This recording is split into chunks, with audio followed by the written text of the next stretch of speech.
In the moonlit embrace of rural Victoria, the decadent town of Buckley beats with a hidden heartbeat, the sanctuary of free-willed kindred. An Anarch haven since the gold rush, Buckley's shadows hold secrets, its nights untamed.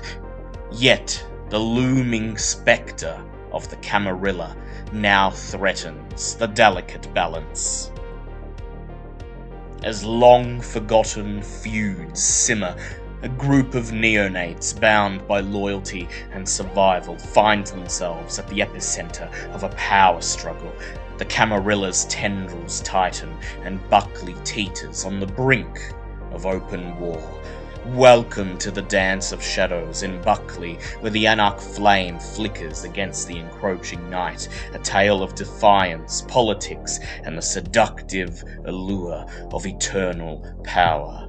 This is Creatures Such As We, a Vampire the Masquerade 5th edition actual play podcast, presented by DM Fiat. I am your storyteller, Dale, or DG, and tonight I shall be your guide through this hidden and treacherous world of darkness.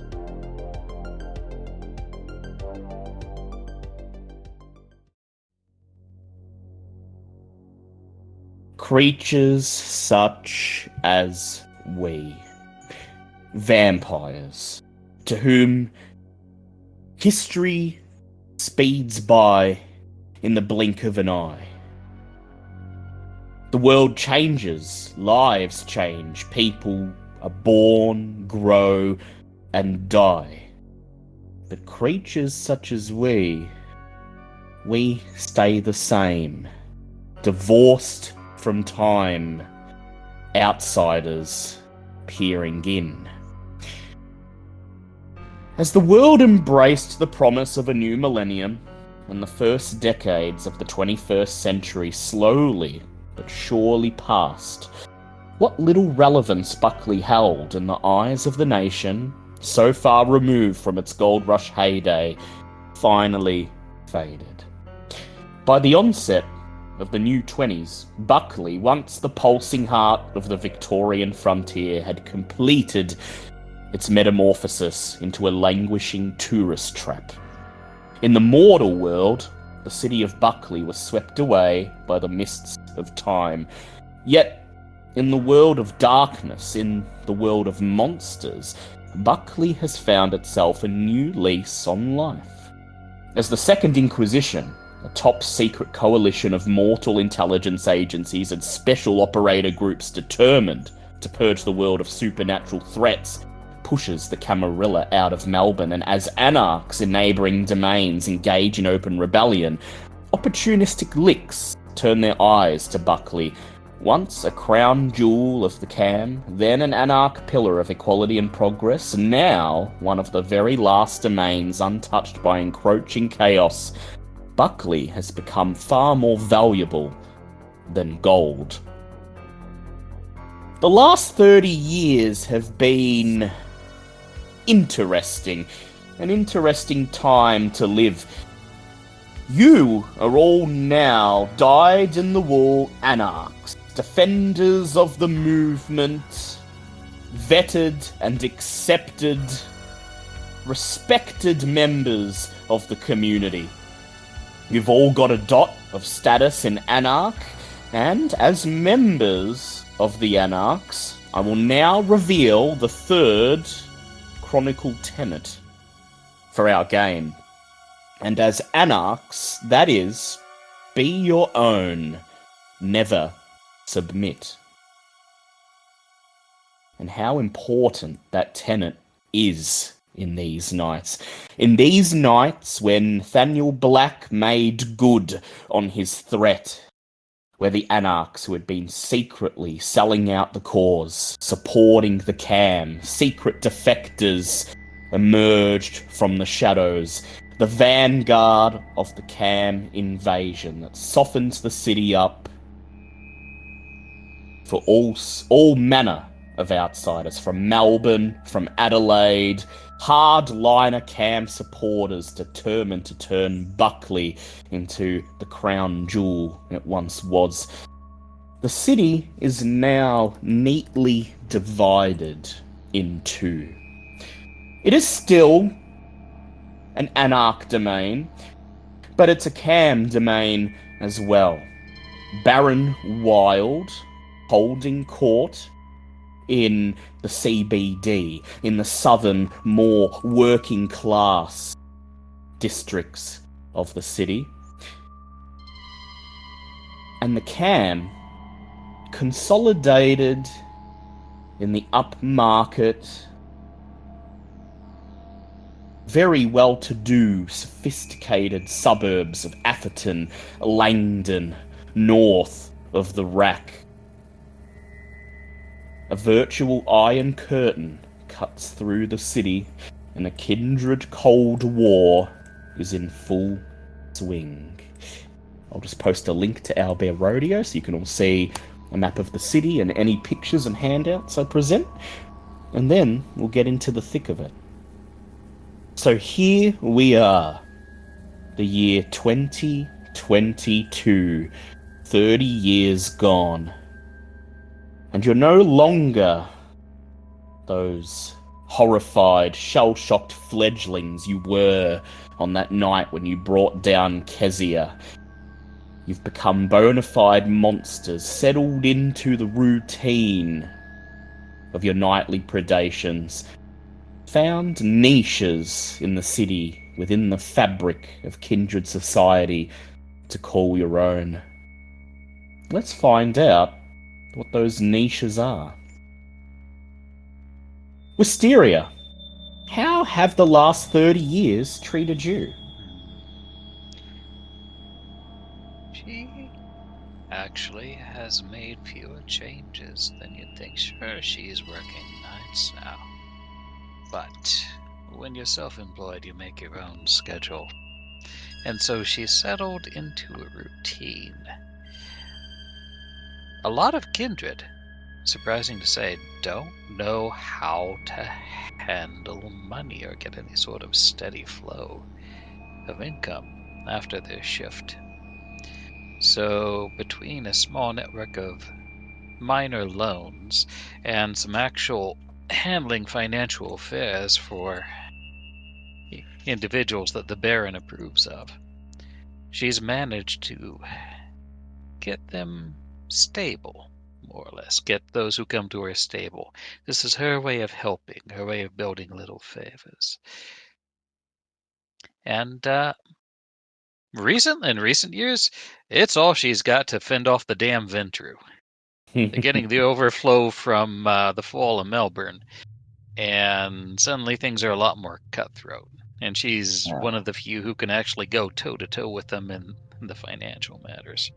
Buckley's never really been an economic powerhouse, but the few financial institutions it has, they fell to the Ventru pretty quickly. Oh yeah, she's given up on those, but she's kept them from getting much outside of the city. The important stuff got shifted around. So yeah, it won't last forever though, not without some reinforcement. That said, she also finds time to indulge her true calling.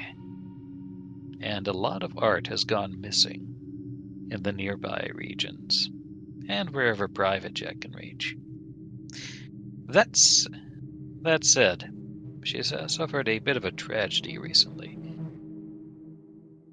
Jan gave her a call a few months back. He's now gold. He's very happy to get a lease on life. New lease on life. And he handles matters abroad most of the time. And he let her know that her parents passed away. Back in the old country, in London, and as I understand it, Wisteria did something vampires rarely do. She left the domain where she'd set up everything that makes her Wisteria, and went and returned to her ancestral home. It was supposed to be easy. It was supposed to be closure. Honestly, if Maleficent hadn't talked her into it, she wouldn't have done it. But she knew it would gnaw at her forever after. So she showed up the evening after the funeral, explaining that there had been car trouble on the way. So hard to find good help these days. And touched base with her few siblings, and more importantly the servants, who meant more to her than any of her family ever did.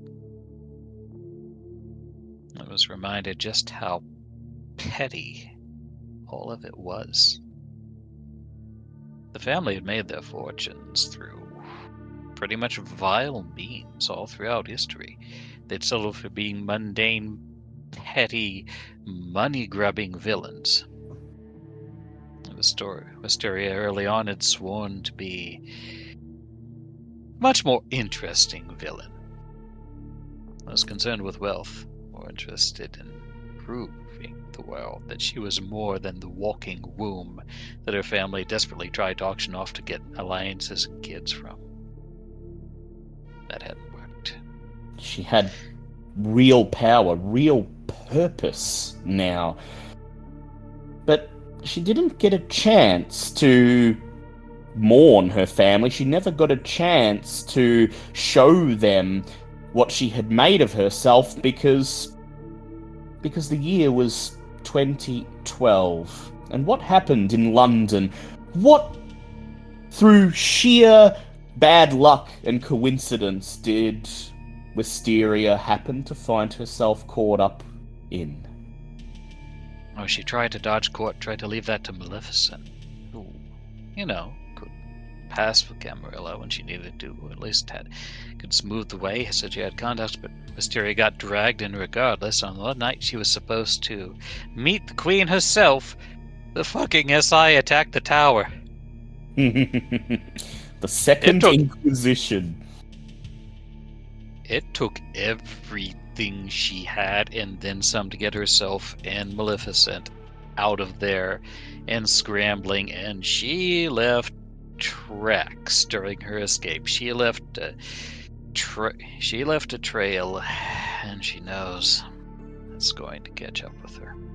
Operation First Light.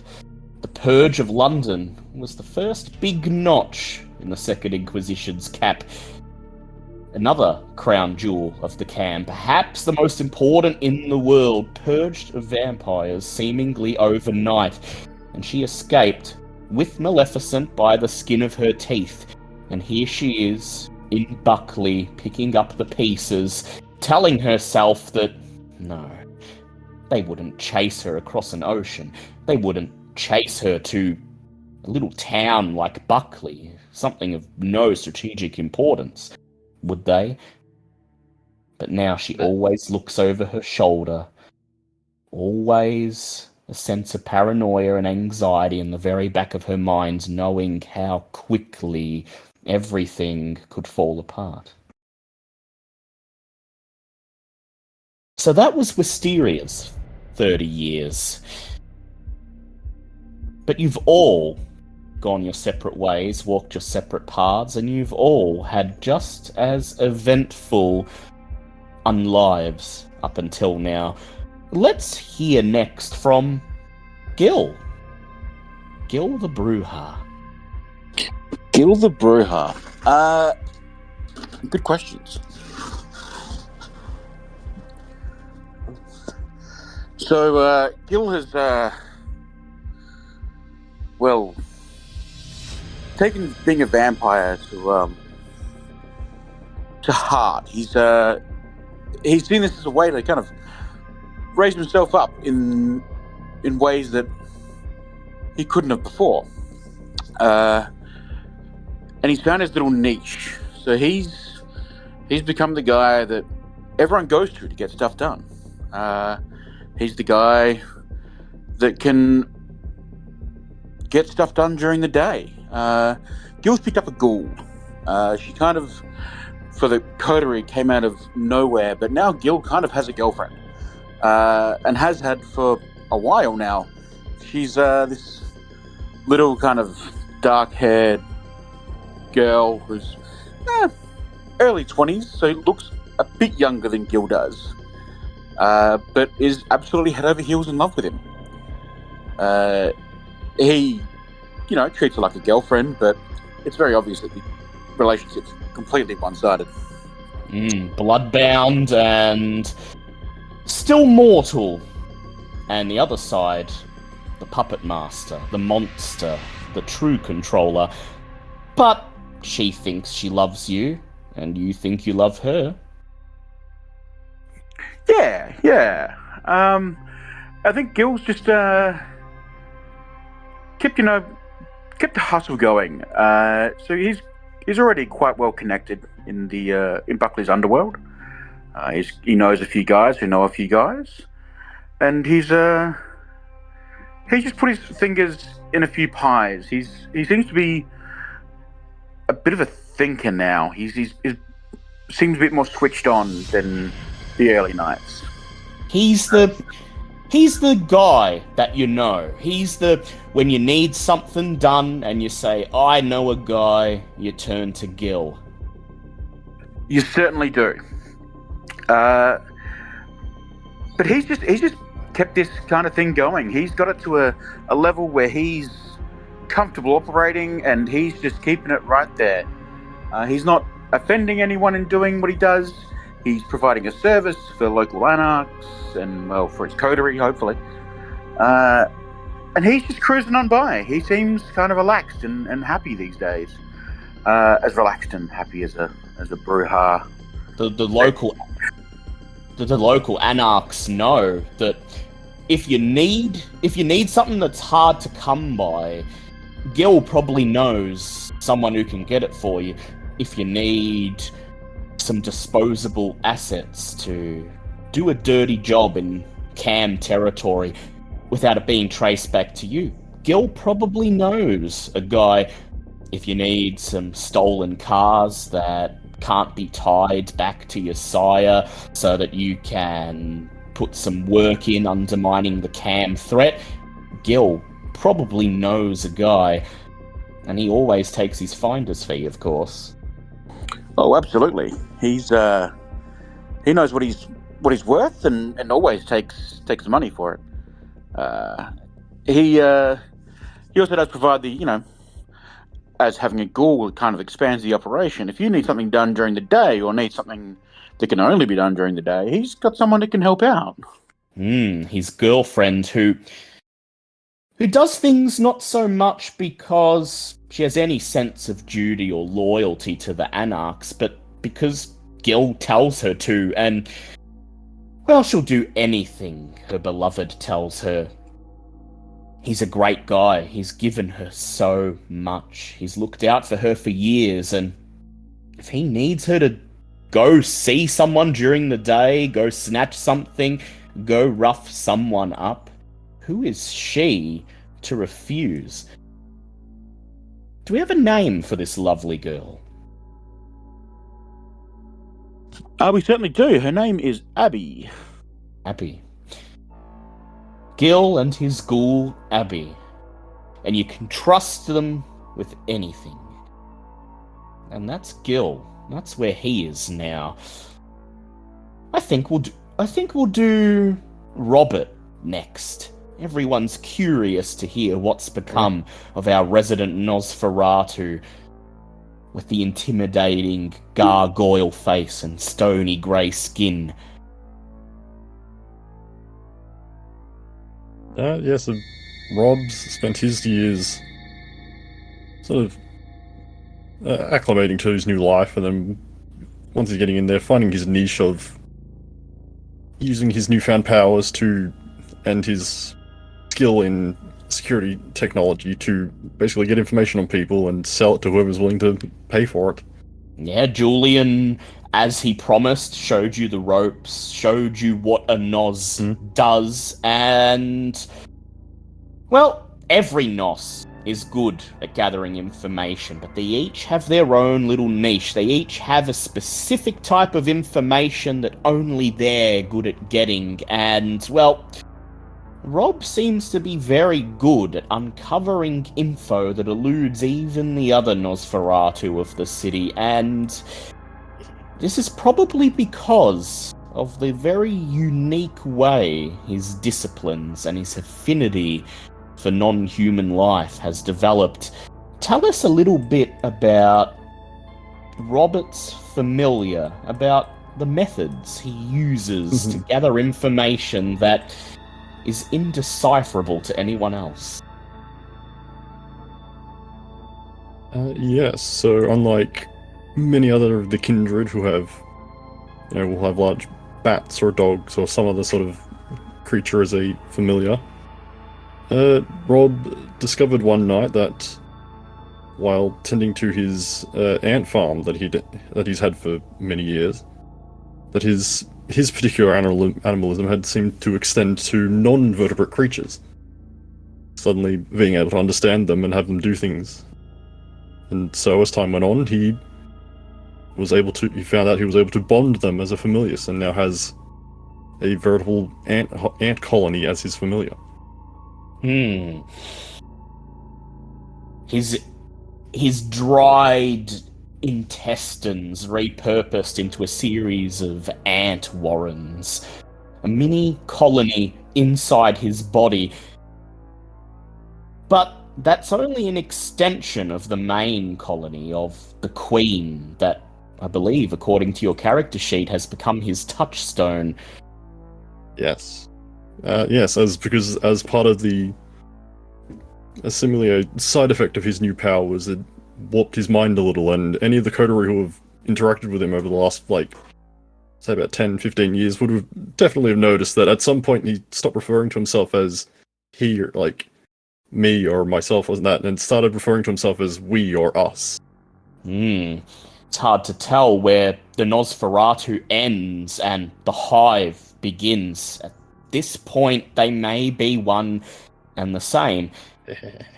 And of course, befitting this, Robert has made his domain in Prospector's Peak, the old Gold Rush theme park on the outskirts of town, the place that was the go-to destination for school excursions in the late 90s, early 2000s, a complete Gold Rush town populated by actors in period attire, a minecart themed roller coaster, although they probably were sponsored by Minecraft at some point when that trend rolled around. Now it's shuttered, languishing, abandoned.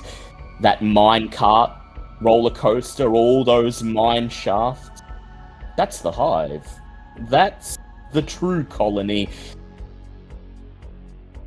And that's where Robert feels most at home. And finally, we'll get to Barry. Barry, who has spent the last 30 years chasing a trail that led nowhere. What has Barry been up to?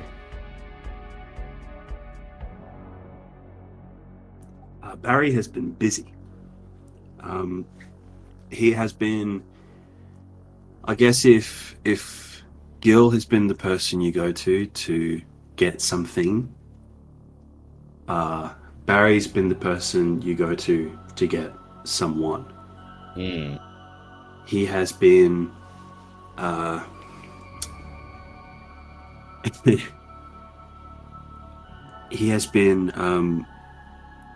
living out of his car, his home that it was his family home that he's grown up in and that he's raised a family, has been severely compromised and filled with a lot of bad memories. So he's just been plunging himself into working, getting probably contracting both Robert and Gil to use their services, and get his mark, being sort of the resident bloodhound of Buckley. All sort of in the and his payment is just for information or for opportunities to pursue his sire and to pursue the Camarilla in Buckley. Barry's sire, ostensibly a Malkavian by the name of Bluey Cousins. Oh, you've spent decades trying to find him. Your work as a bloodhound has given you many leads to follow, clues, scattered sightings, assets, retainers that have been orphaned, abandoned, and every time one shows up, you feel that you're just about to catch him, but always there's a dead end.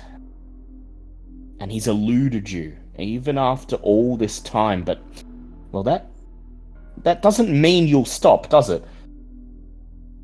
Not at all. And especially not with my family following me around for the past 30 years. Fern and Lyra, you saved them from Kezia's wrath, and they've been by your side ever since. Obviously, as mortals, they're not privy to most of your nightly dealings, but you know that when you need advice from someone you can trust, when you need to loosen the load, when you need to let something off your chest, Fern and Lyra are always there, always willing to lend an ear, always willing to do anything they can to help. Yeah, it feels like every time they're always in the corner of my eye, and I've always saved a seat for them in the car. Of course, you can't live with them anymore, given that you're now a monster. But keeping in touch at all with your family is a blessing. Definitely a blessing. You don't ask where Fern and Lyra live these days. You feel it's perhaps safest that you don't pry too deeply into their day-to-day mortal affairs, but they're not willing to forget you, and you're not willing to forget them. And for now, that seems to be one of the few comforts in this often thankless, gruesome, depressing existence that you now lead. So, your car is your haven now, Barry. And I see on your character sheet, your car has a laboratory and a security system. So, would you like to tell the coterie how you've turned your old car into your base of operations? Yeah, so it's a sort of a late 2000s like Holden Commodore or Ford Falcon station wagon type situation. It is really old and it's serviceable, but inside Barry's, it's the only thing Barry really pays that much attention to.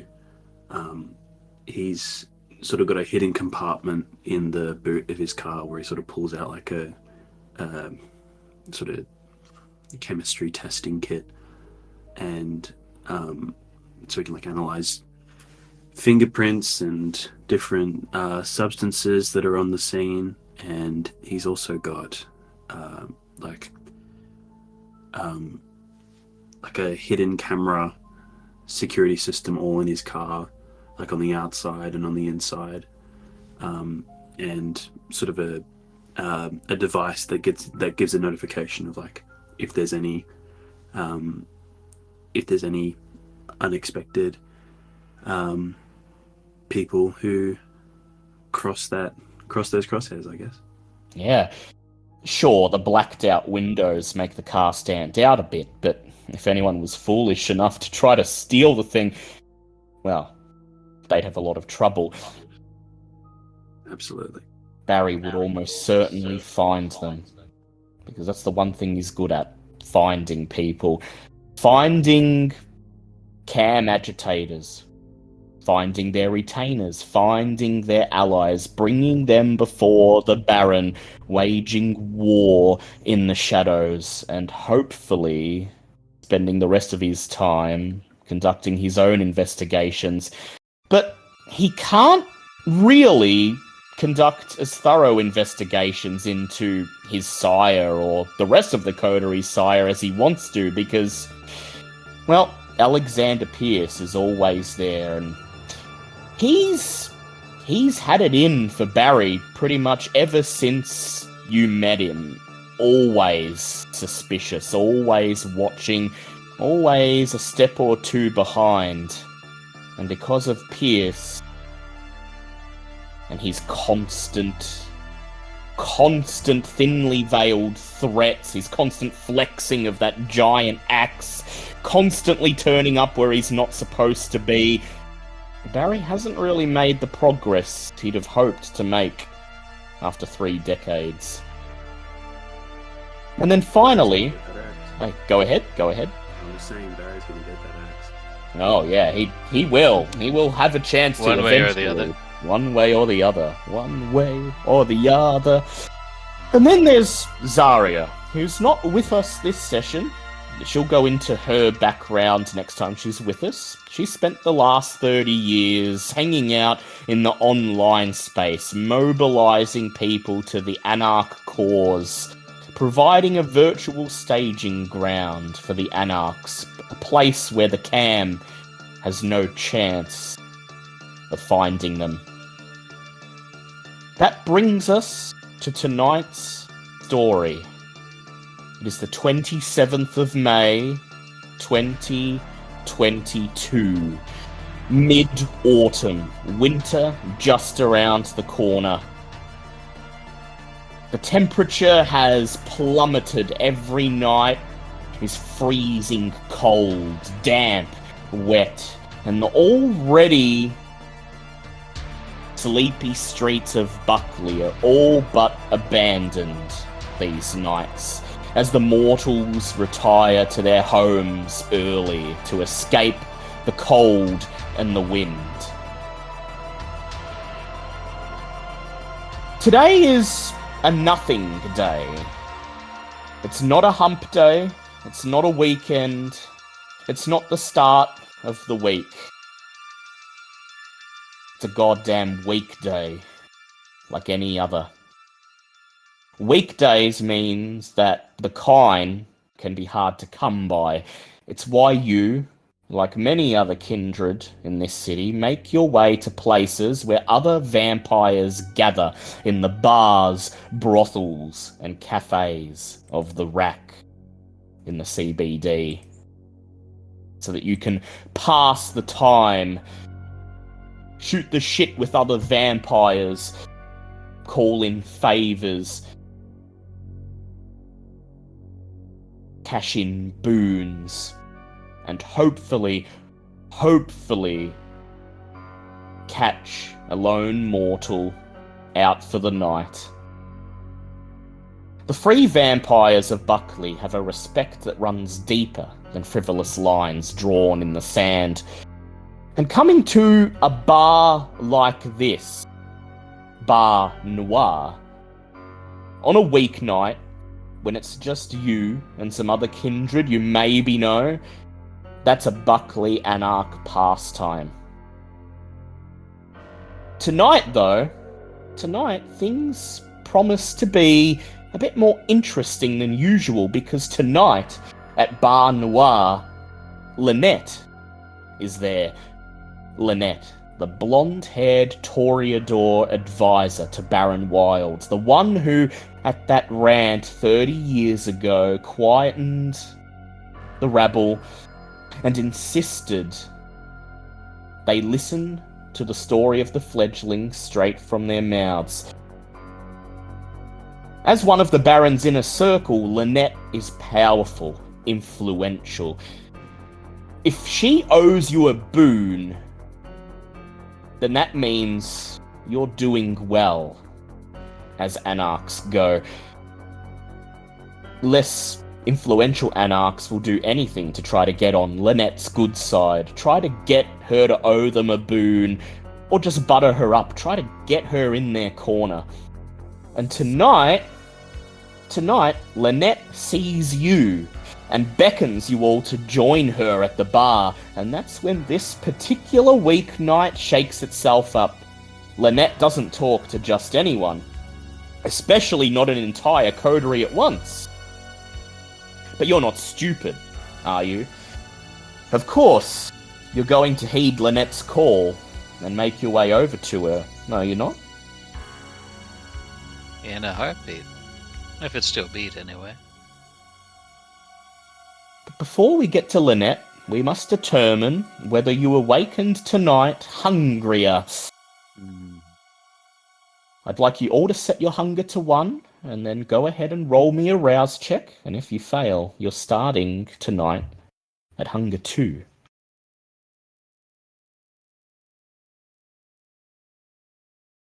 Barry gets hungry. Harry gets hungrier. Robert gets hungry too. Wisteria fed before she came. She's not hungry. Gil's all good for tonight. Gil's all good for tonight. And Robert. Robert got hungrier. Robert got hungrier. That's because... Robert, you have a very particular way of feeding. You don't prowl the streets like a common animal. You wait for them to come to you, to fall into your trap, to present themselves to the hive in the tunnels of Prospector Peak. And, well, when you checked tonight, before you came to Bar Noir, the tunnels were frustratingly empty. So hunger 2. You all make your way up to the bar where Lynette lazily sits, clutching a wine glass in her hand. You can't tell if that's blood or Shiraz in the glass, considering Bar Noir is, for all intents and purposes, an ordinary bar that caters to mortal stock. She's probably not going to blatantly flaunt the masquerade by drinking blood right here. There are still a couple of mortals in the bar. Most of the patrons in tonight are vampires, but there are still mortals here and there at the tables in the corners, at the bar, languishing in the hallways. And so you err on the side of caution, and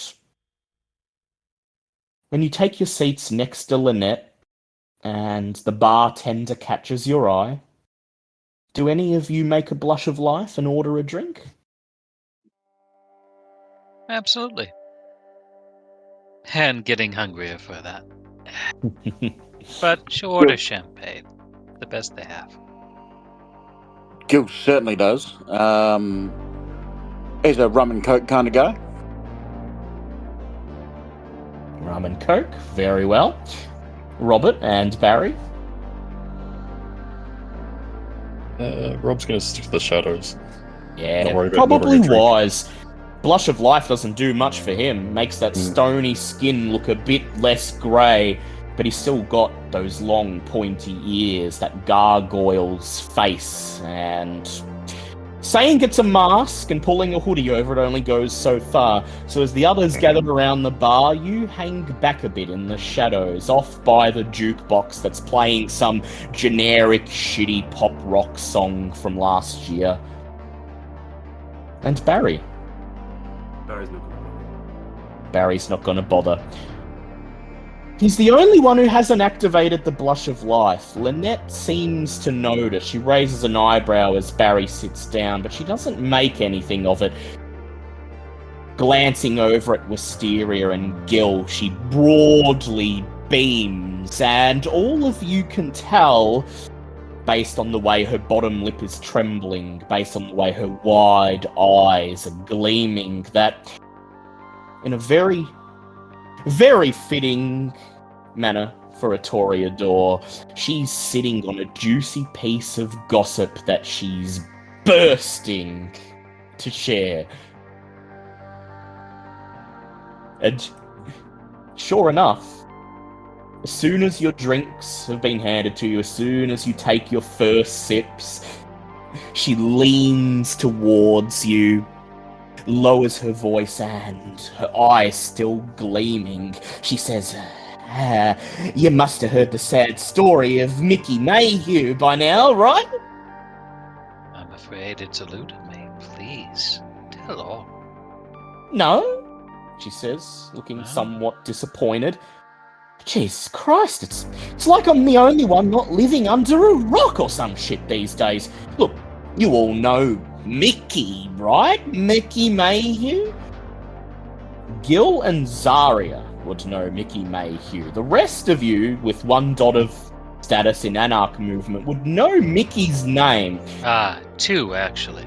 2? Well, Wisteria, you probably know about as much as Gil and Zarya do. Gil and Zarya as brujah see quite a lot of Mickey Mayhew. He is, of course, one of the local brujah. He is the silver-haired brujah that, on that fateful night 30 years ago, laughed in Zarya's face because she didn't have the guts to fight for the cause, and instead chose to hide behind a computer screen. He was the one who tried to rile Zarya and Gil up to get their blood boiling, to get them to fight. He's always been a bit of a hothead, always been one of the main proponents for eschewing this Cold War entirely and just letting loose on any cam silly enough to step into Anarch territory.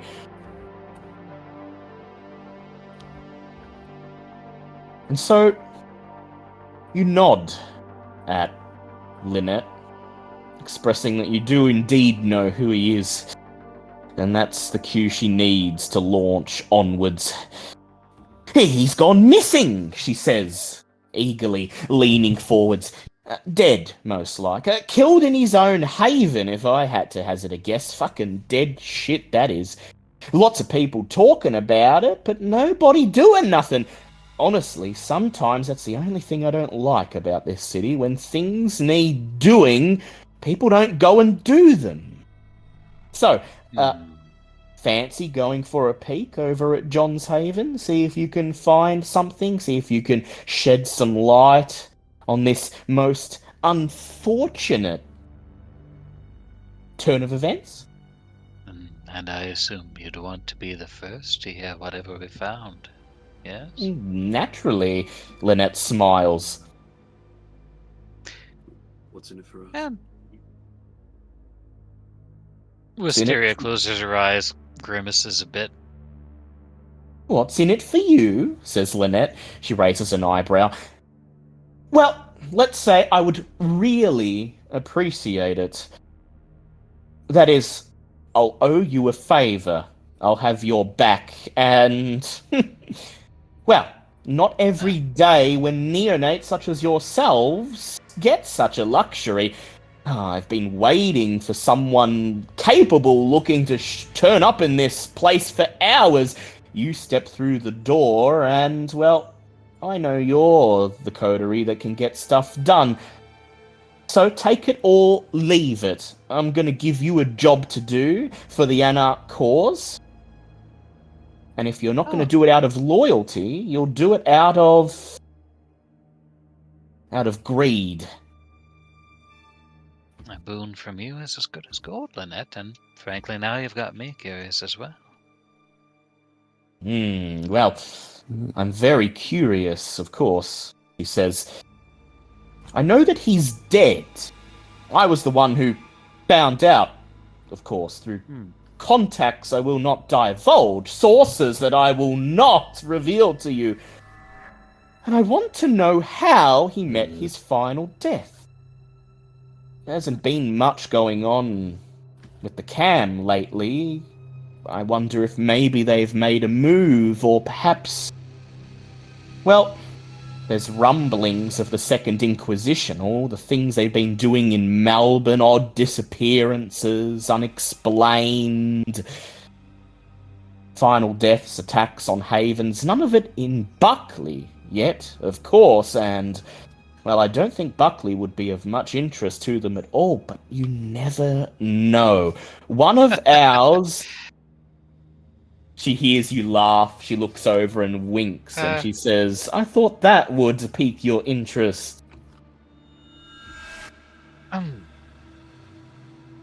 Ridiculous. Buckley's entirely too small. What's in it for them? Thoughts are much the same. Go ahead, Wisteria. What's in it for them, really? They lost so many people in Melbourne, from what I heard. So many. My thoughts pretty much exactly, she says, but still, it's better to be safe than sorry. Either way, taking out someone like Mickey, decorated ancilla like him, and one of our best fighters, not especially one of our best rabble-rousers, but when we needed muscle, he was the one to go to take someone like him out. Someone's definitely making a move, and I want to know who and why.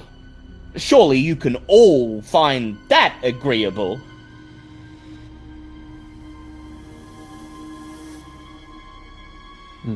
Yeah, right. Well, always up for looking for something I don't already know. Well, no matter how good you are, you can always have a bad night, or run into somebody who's better. That's probably what happened to Mickey, but absolutely, if you have... I don't suppose you happen to have the address, do you, dear? Throws back her head and drains the rest of her wine glass, and then motions for the bartender to come over. She looks him in the eye, and he nods and immediately begins refilling the crystal goblet. When he's done, she raises it to her lips, an invisible toast to something, you're not sure what exactly, and then takes a sip. She savors the mouthful, and when she finally is done, when it's finally swallowed, she clears her throat, and she says, of course, his haven's down in South Buckley. She peers over at you, Robert. She says, you're in that old theme park, aren't you? Yeah.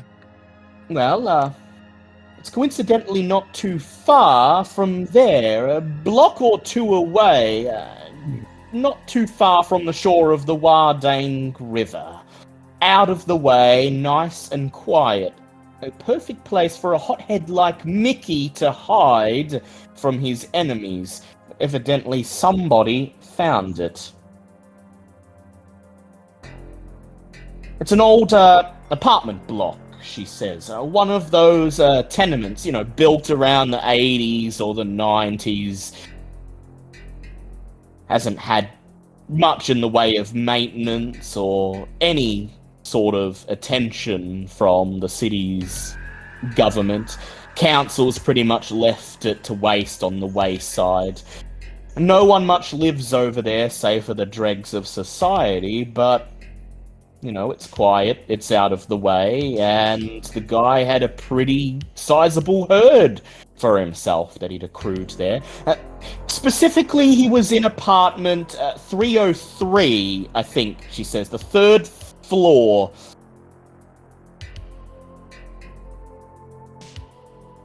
I'd go and look myself, but I was the one who found that he was dead in the first place. I figure someone else should do the groundwork. You've more than done your part. Thank you. We'll see what we can turn up. Yes? Wisteria looks at the rest of the group. Can Barry just have a look at Lynette, isn't it? Lynette? Yeah, I just want to have a look and see if she, through her behaviour, if she knows more than she's letting on. Yeah, go ahead and make me a wits plus insight roll. You have Auspec's heightened senses, don't you? So go ahead and, assuming that's turned on right now, add an extra dice for your Auspecs.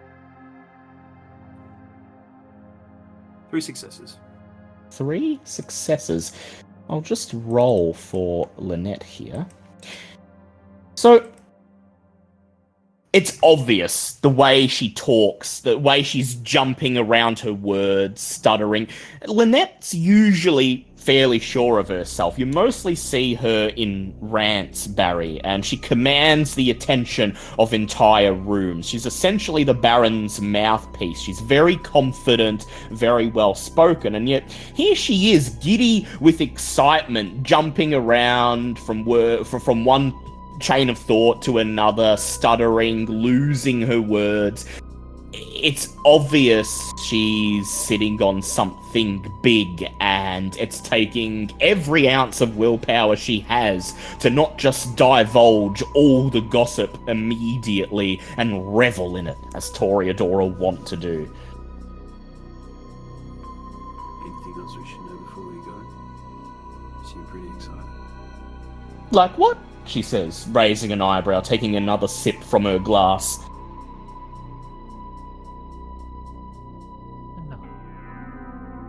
Come, dear, says Wisteria, turning on the yaw.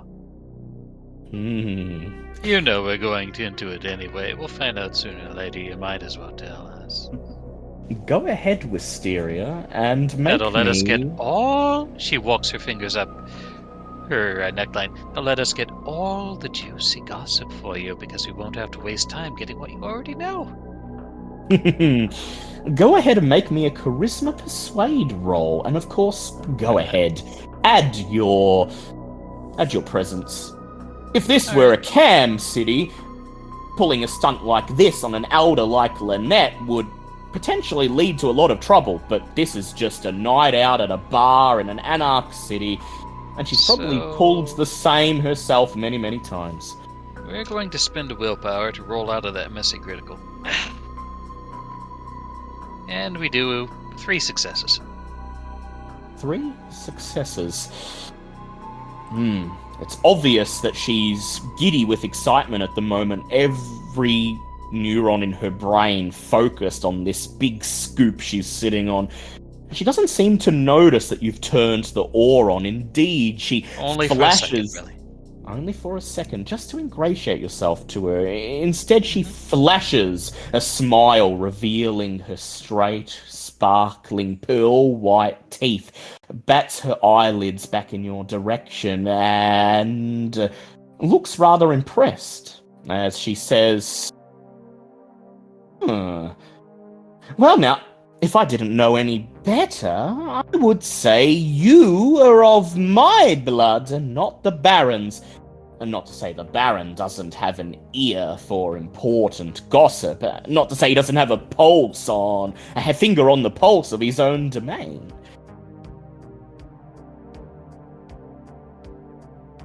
Very well, she says, finally relenting to the desire, perhaps hijacking every fiber of her being. Something with Wisteria's blood chuckles. This is good. Temptation. So, I mentioned, it's an apartment block out in the middle of nowhere with virtually no government oversight, far away from law enforcement or any first responders or any meaningful authority or any meaningful form of authority. The dregs of society have made it their home, and assuming you don't mind slumming it, there's a nice little herd there. And, well, you know, a girl like me can never quite have enough safe houses if I need them in an emergency, these nights being what they are. And Mickey's Haven, well, you could bunker down there for several nights and not have to feed yourself, and, well, it would be the last place anyone would expect someone such as moi to go and hide. I want his haven, she says, clarifying. I want his haven, but I want to know why it is suddenly vacated. I want to know if it's safe for me to move in. And of course, any details you can divulge about Mr. Mayhew's death. Anything that I can then pass along to the Baron, regale the court with at the next rant, have them hanging on my every breath. It would make a wonderful story and would let the rest of the court know that always the Baron and his advisors know what's going on in this domain. And if we happen to secure that haven for you, I'd say that would be a bit of an upgrade to that boon, wouldn't you? If we did a little house cleaning. She raises an eyebrow and she says, I'm merely tasking you with the usual sort of duties that some of your station would be asked to perform, but, well, what say the rest of your coterie?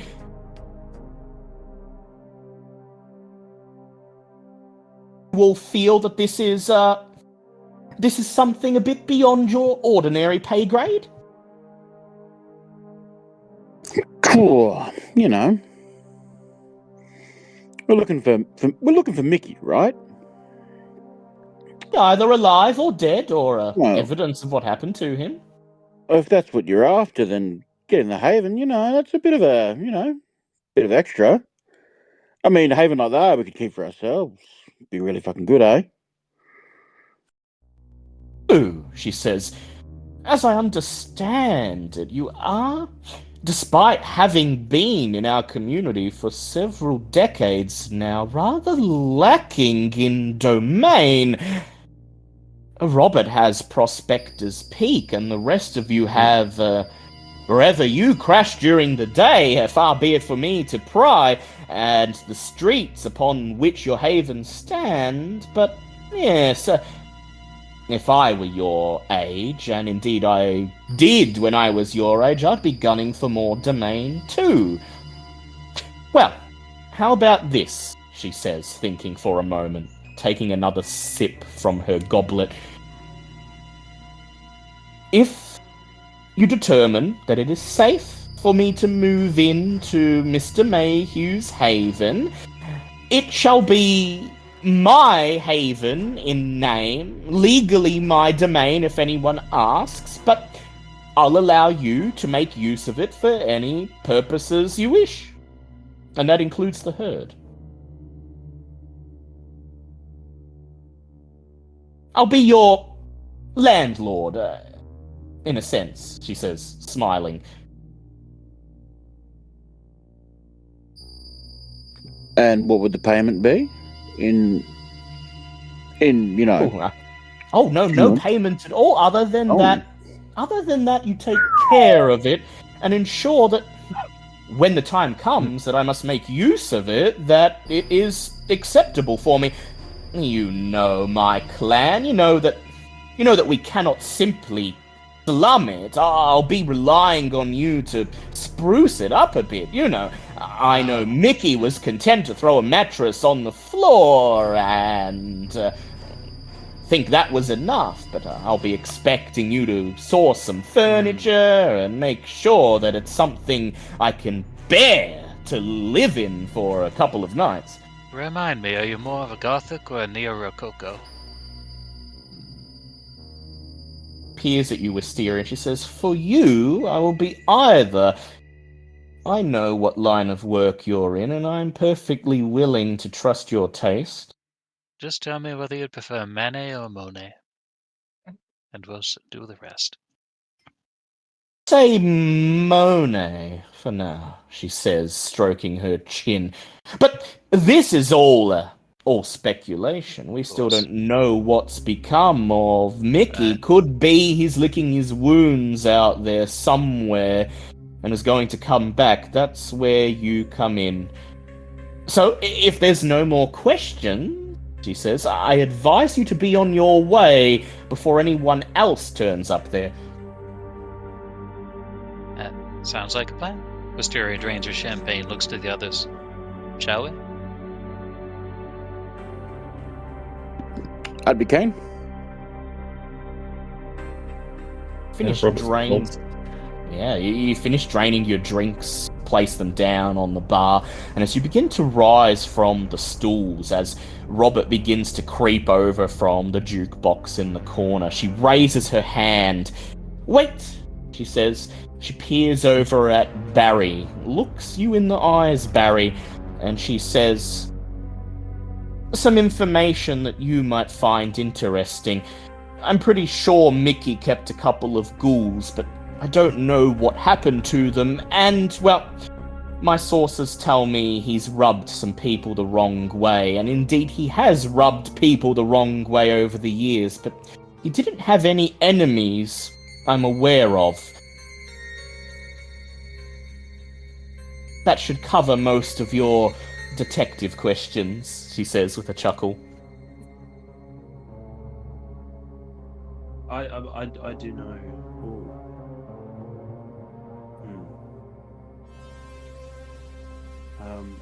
Would I know if Mickey? I know that the Gangrel, those are the Gangrel clan dealt with Bluey, but do I know if Mickey? You don't know if the Brujah did. You can go ahead and roll me an intelligence politics roll if you have at least 1 dot in Anarch status, which you do. Sure. So sorry. Politics and intelligence. Or can I roll with my influence? Well, your influence doesn't usually cover vampires. It usually covers mortal institutions. So, but if you... sorry, I meant status. Yes, status. You can roll with that. You can add that as extra dice if you like. Sure. In addition to So- politics. So status and politics, okay. So it'll just be... And while we're at it, Gil, why don't you go ahead and do the same? You're a Brujah after all. Sure. So what was the roll? It was intelligence plus politics plus however many dots in Anarch status you have. That was a bestial failure. How does that apply to... Bestial failure. So you have A two... knowledge check? Well, he is a Malkavian, remember. True. Oh, So yeah. you have two options here. You can accept the bestial failure, or if you like, you can spend some willpower, give yourself superficial willpower damage to re-roll any non-hunger dice and try to avoid it. I think I'll keep it. I'll leave it there. I think. But yeah. You try to rack your brain thinking about what Mickey Mayhew was tied up in.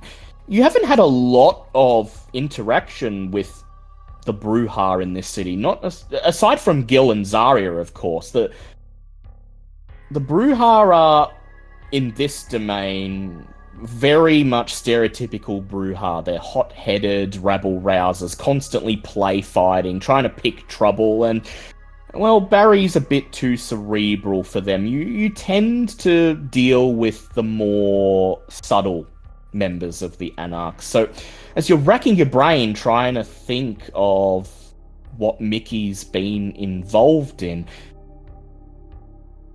the only thing that comes to mind is that, as a Brujah, he probably was involved in directly agitating the cam. But that's not really anything specific you can make use of. You sigh, and you feel the phone in your pocket vibrate, Barry. And when you reach down and fish it out of your pocket, you see Fern's face smiling up at you. He's sent you a voicemail. I listened to it immediately. The rest of you see Barry turn his back, hunch over his phone. You hear a loud beep and nothing more. But Barry, you hear Fern's voice, tinny in the phone speaker, drifting into your ears. somehow audible even over the pounding pop rock from the jukebox. Hey, you wouldn't happen to know a vampire by the name of Mickey, would ya? It's just that, well, Lyra and I were looking for you, and we were asking around at some of your haunts, and we heard about this Mickey guy who's, well, he told us to keep our nose out of it, said that he'd mess it up if we stuck it in, so, fair warning, please, I know you're involved in a lot of things at the moment, but maybe keep your nose out of this one for me and Lyra's sake. His eyes glimmer up at you, a silent plea in them, and then the message ends. And I'm going to enact your bane now, Barry. For the next scene, you will receive a penalty to all mental dice pools equal to your bane severity. Oh, okay. You're about to slide. Yeah, well. The Milk Bane can be nasty. You're about to slide your phone back into your pocket when it vibrates again, and this time a text message pops up, claiming to be from Lyra, and it just says, "We're really worried. Please stay out of trouble." I'll message Lyra and just say,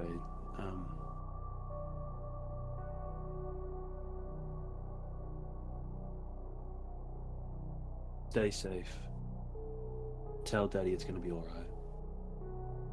I love you so much. A heart. Heart emoji. The message is sent, and the phone, silent now, slides back into your pocket.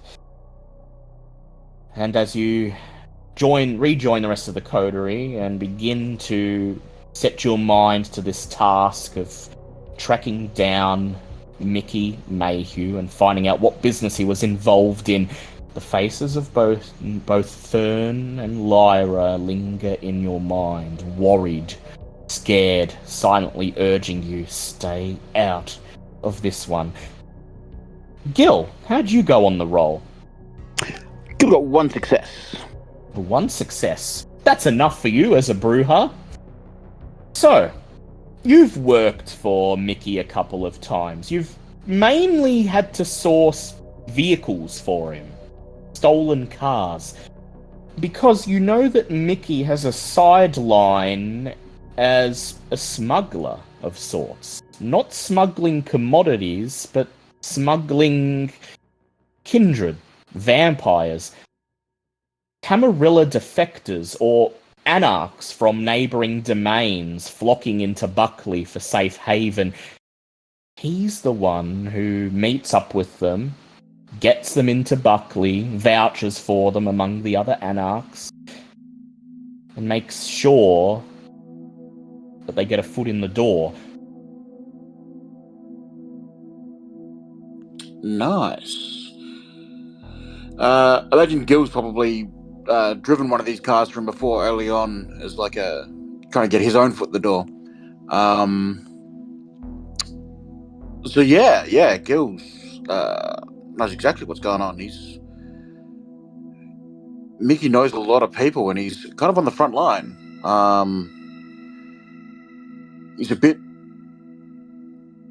He's stuck his neck out a bit, hasn't he? Because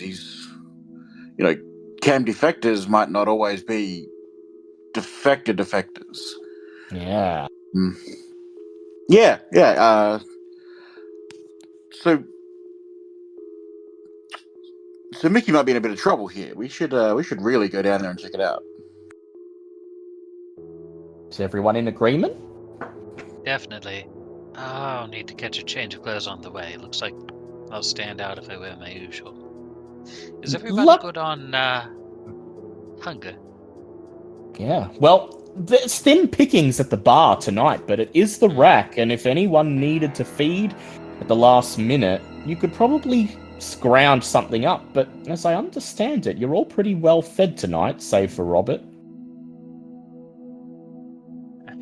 Gil's a little hungry. He get the blush of life, and it made him a bit hungrier.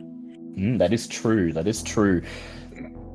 With that blush of life active, finding a mortal and setting them at ease might be a bit easier. And so, you all step out of Bar Noir, out onto the cold street in the middle of the rack. At the end of the block, you can see the wrought iron fence of the Botanical Gardens, the place where this vampire thing began for you 30 years ago. It's only 10:30 p.m. thereabouts. It would be a hopping time if this were any other night, but tonight, as temperatures decrease to the low to beneath the low teens, as the chill on the air keeps the mortals rugged up safe in their homes, there's only a couple of people, random stragglers on the streets, all of them rugged up in thick beanies and coats, a single car making its way down the road in front of you. And there, on the curb in front of Bar Noir, there are 3 vehicles. There's Wisteria's long black limousine, her usual transportation. Right behind it is Barry's Haven. Thick black garbage bags taped up over the inside of the windows. And behind that is a bright yellow Holden Ute, Gil's transportation for the night. Its owner probably won't notice it's missing until a few hours from now. I'm going to give Colin the night off. Should we take somebody else's car? Or should we hire one? Well, I can get someone in mine. There's, I'll ride with you. Just give me a second to change. She slips into the limousine and comes out again in, jeans, jacket, and denim. It's an unusual look for Wisteria, but you've seen her dress like this a couple of times, usually when she wants to be incognito. Wisteria, you tell Colin he has the night off, he nods gracefully, and he says, well, you know my phone number if you need me, ma'am, and then the tyres of the limousine crunch over the asphalt, and the long black vehicle turns around a corner and is gone. Barry, do you allow other kindred to ride in your haven? I do, but there's always 2 seats. 2 seats that are taken up. Yeah, with all of the equipment you carry and that mattress in the back that you crash on during the night and all of your bug-out bags for various emergencies. There's not a lot of room in what was ostensibly a family-sized sedan. So it seems like you're splitting up. Barry and Gil are each taking a passenger. But before we get to that, Gil and Robert, you're both hungry. Do you want to try to catch a bite to eat before you leave, or would you like to see how the night plays out first? Robert's willing to hold up a bit. Yeah, especially since you'll be fairly close to your haven very soon. You might be able to see if anyone stumbled into your traps. So, Gil, would you like to hunt before we set out? I think so. This being, the rack and Gil's hunting style, I think this is probably the best place to try and catch a bite. So, will you be willing to turn up a little bit late to Mr. Mayhew's haven by taking the time to hunt now? he'll have a look at Wisteria and just, can you give us a hand, or? Yeah, absolutely. If you need me to lure off somebody, so you can go at somebody alone, is that the idea? Yeah, I'll just keep watch, Either, All either. right.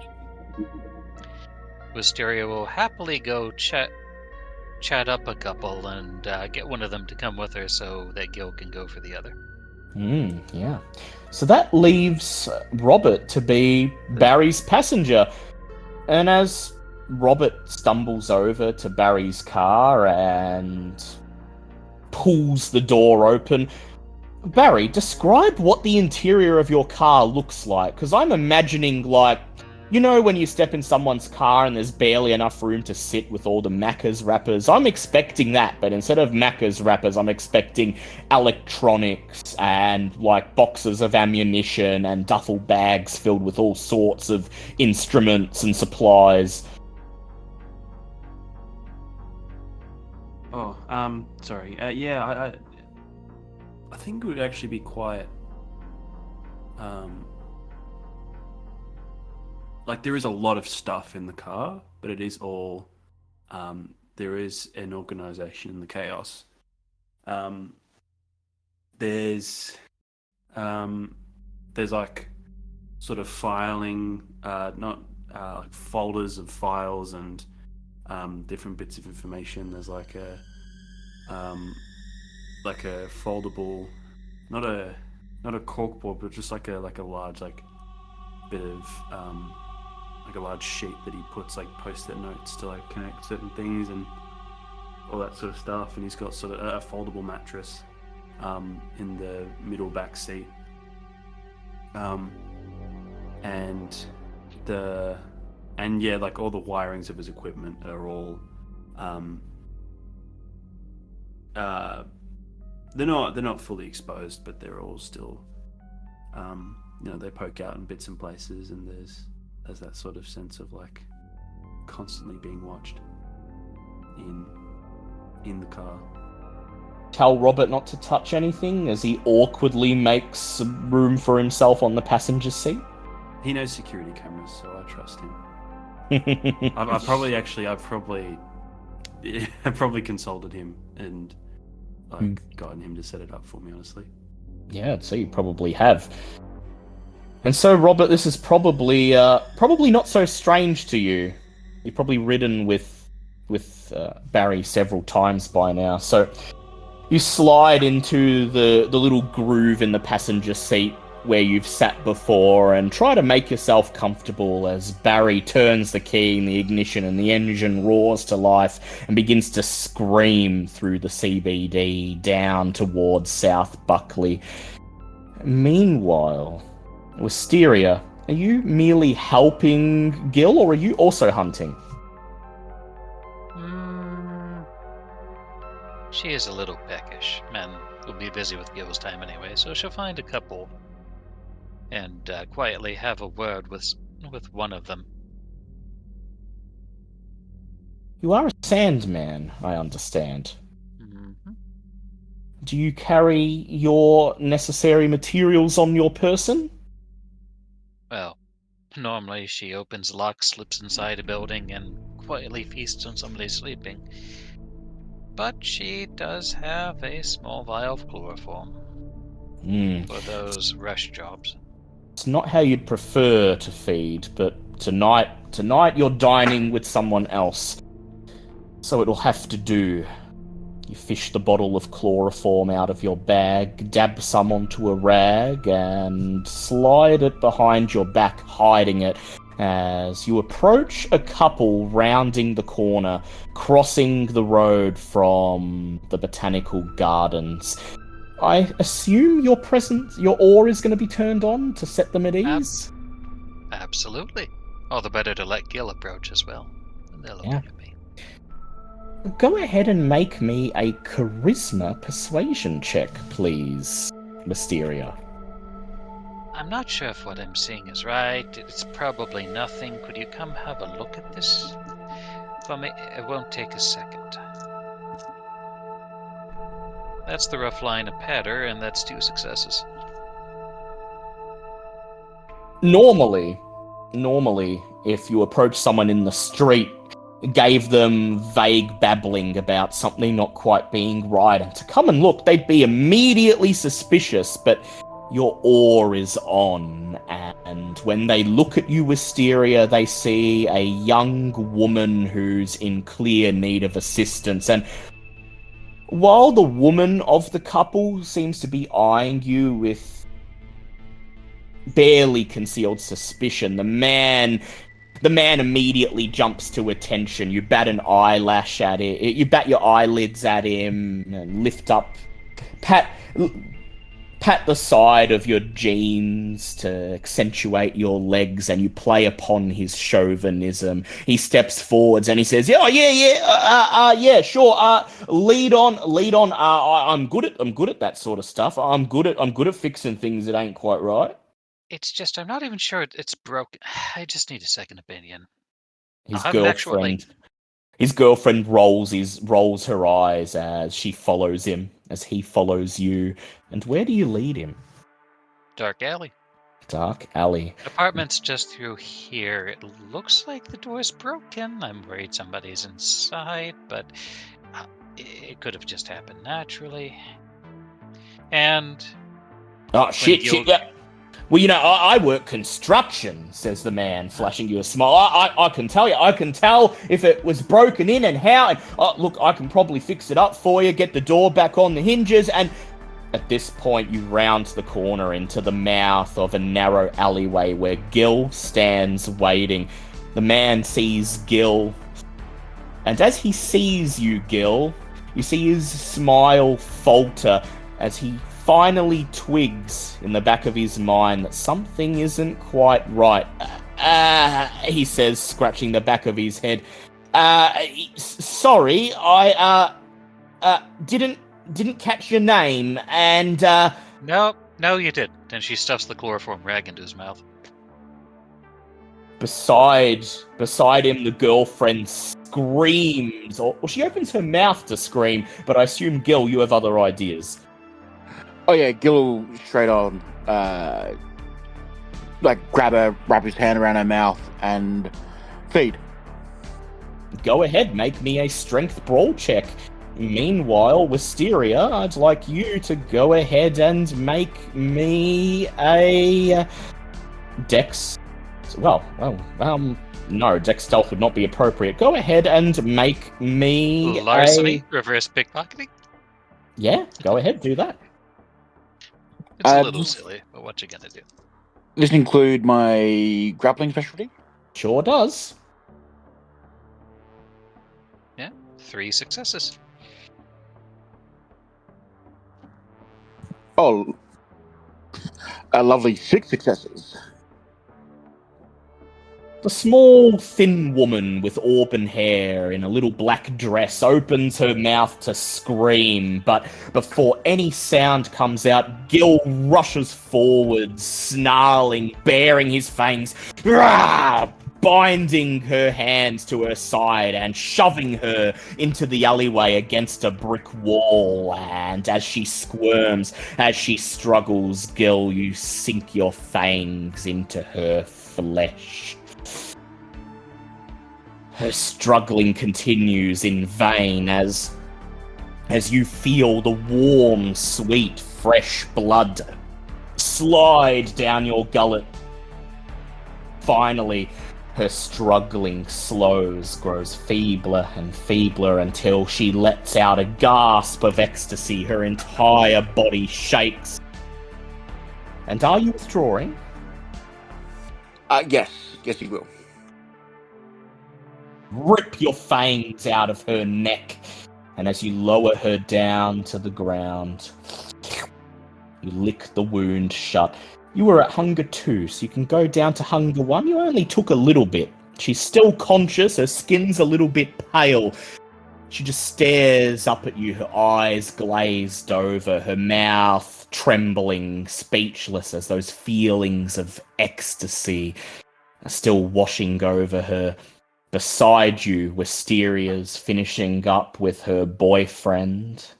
And when she finally withdraws, the man lies sprawled behind a dumpster, snoring loudly. Gil Myster- pick up the woman and kind of move her over towards the boyfriend to Myster- yeah, Wisteria takes a bit from the boyfriend as well. Back down to Hunger One. And she also takes his wallet and her purse. We'll dump these as we go. They'll think they've been robbed. works for me. Yeah, Gil drags the woman, still half conscious, still thrashing and shaking in the throes of ecstasy, over to the dumpster. And as you turn to leave, do you deliver a swift kick to the boyfriend's rib just to sell the story? Yeah. I think it's probably a good idea. The steel cap of your boot shatters one of his ribs. He grunts in his sleep. And then you turn and the two of you make your way out of the mouth of the alleyway back onto the street, wiping the dregs of blood from your lips. Kick was maybe a little overkill, but we don't have time to discuss it. No worries, let's get going.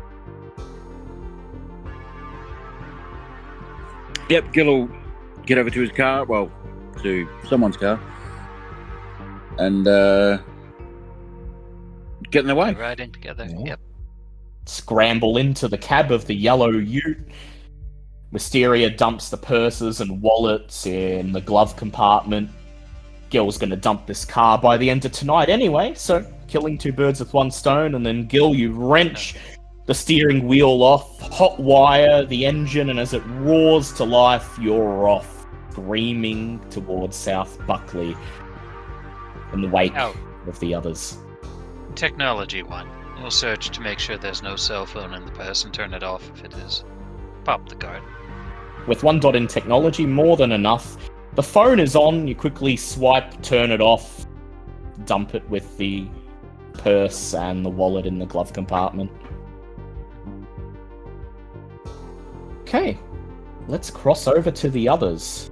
And you two will arrive momentarily, but the others will get there first. Barry's sedan glides through South Buckley.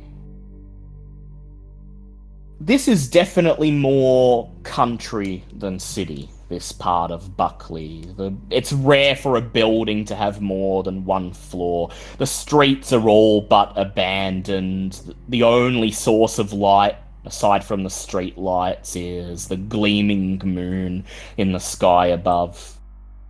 The Wardang River runs like an artery through the outer suburbs, separating the city on the left with the bush on the right, the ramshackle collection of homes and general stores and small businesses that are right on the edge of untouched wilderness. And it's on one of these quiet, downtrodden streets that you find Mr. Mayhew's haven.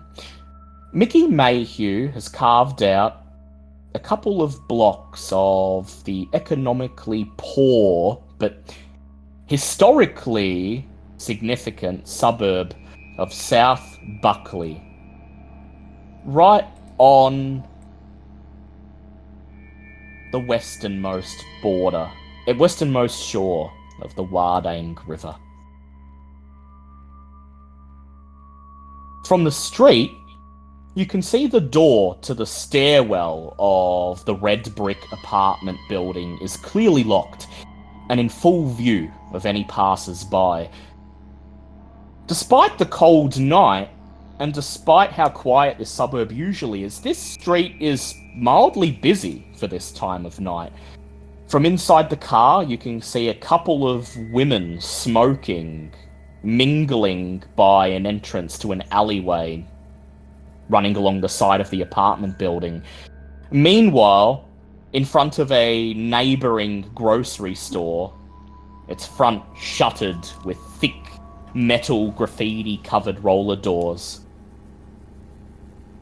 A disheveled-looking street preacher stands atop a milk crate, spouting Bible quotes, next to a homeless man lying in the gutter who looks barely conscious. What would you like to do?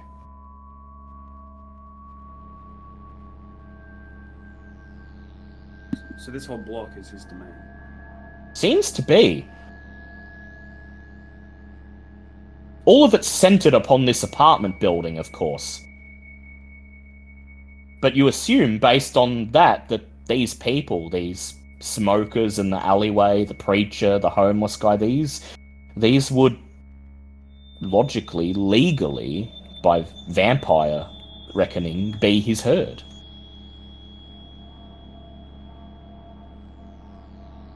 I don't know if it's useful to question, or are they just like blood bonded, like sort of conked out, or...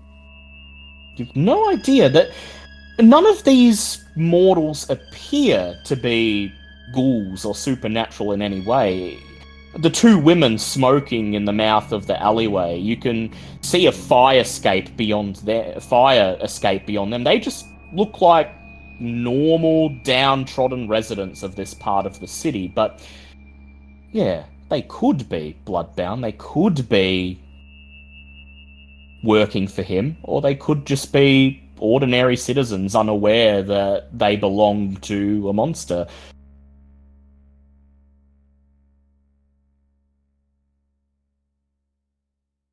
So you know that his haven is in apartment 303 on the 3rd floor, and you can see the front entrance to the building, but the door to the stairwell is quite obviously locked. From the car, you can see a thick chain wound through the handle. And there's enough people nearby, the preacher, the two smokers, that any attempt to break in through the front door would almost certainly be noticed by them.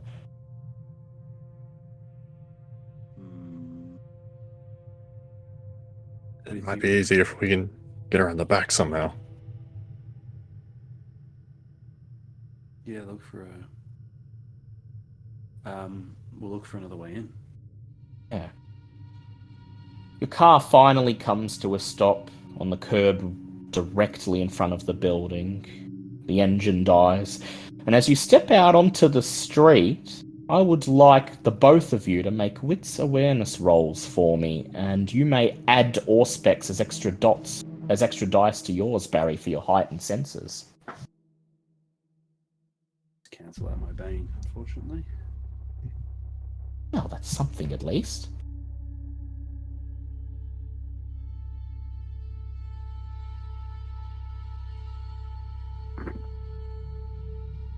Oof, 1 success. And Robert? That's 4 for Robert. 4 for Robert. Thousands of minds perceiving, making sense of your surrounds, telling you what they see and hear as you step out of the car. The first thing you hear is the preacher's loud voice standing on top of his milk crate. He addresses the mostly empty street, the two smoking women who pay him no mind, and he shouts, "Do not seek revenge or bear a grudge against anyone among your people, but love your neighbour as yourself, for I am the Lord." And both of you notice, as you step out of the car onto the street, that the preacher, out of the corner of his eye, shoots a glance at you.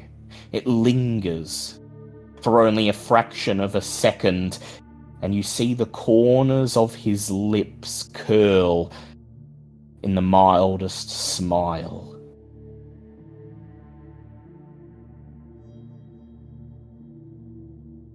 I think a shakedown's in order. What do you reckon?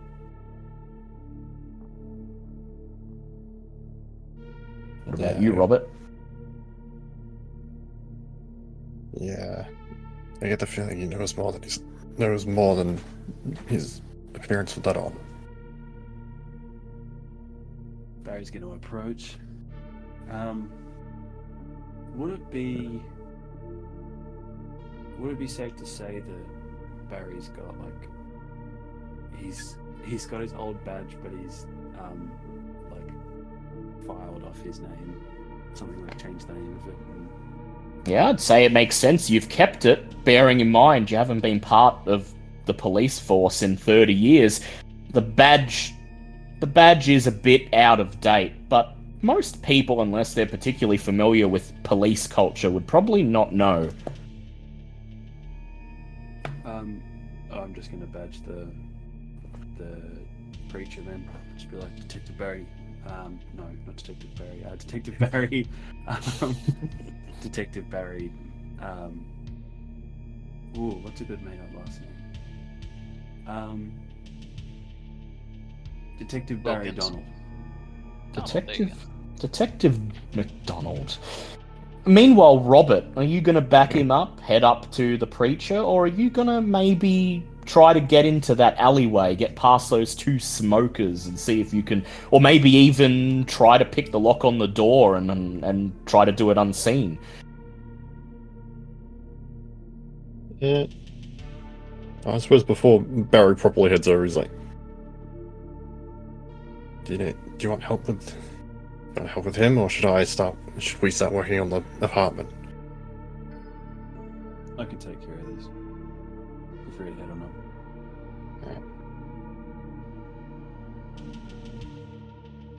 So- I suppose. So he's noticing the fire escape behind those two women, and not really wanting to necessarily resort to obfuscate right now. He's just going to try and like send off a small amount of like the ants out of his body to just like start scurrying and harassing the women at the feet, try and like scare them away. Yeah. So the ant hive within your body is your familiar. You've used Bond Famulus on it, which means you don't have to spend blood to use feral whispers. But still, you do need to go ahead and roll feral whispers to see if the ants listen to you. They're your familiars, but they are, after all, mindless insects, and sometimes instinct overrides whatever directions you give them.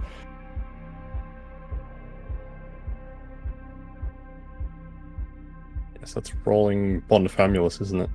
Yeah. So, Bond Famulus doesn't have any mechanic, like, that's already in place, so let me just see what you have to roll. Yeah. The Feral Whispers, I should know this off by heart, considering how much was used in the last Chronicle. So that will be, Guilty. depending on which one you have is higher, either Manipulation or Charisma plus Animalism. Yeah, that'll be Charisma.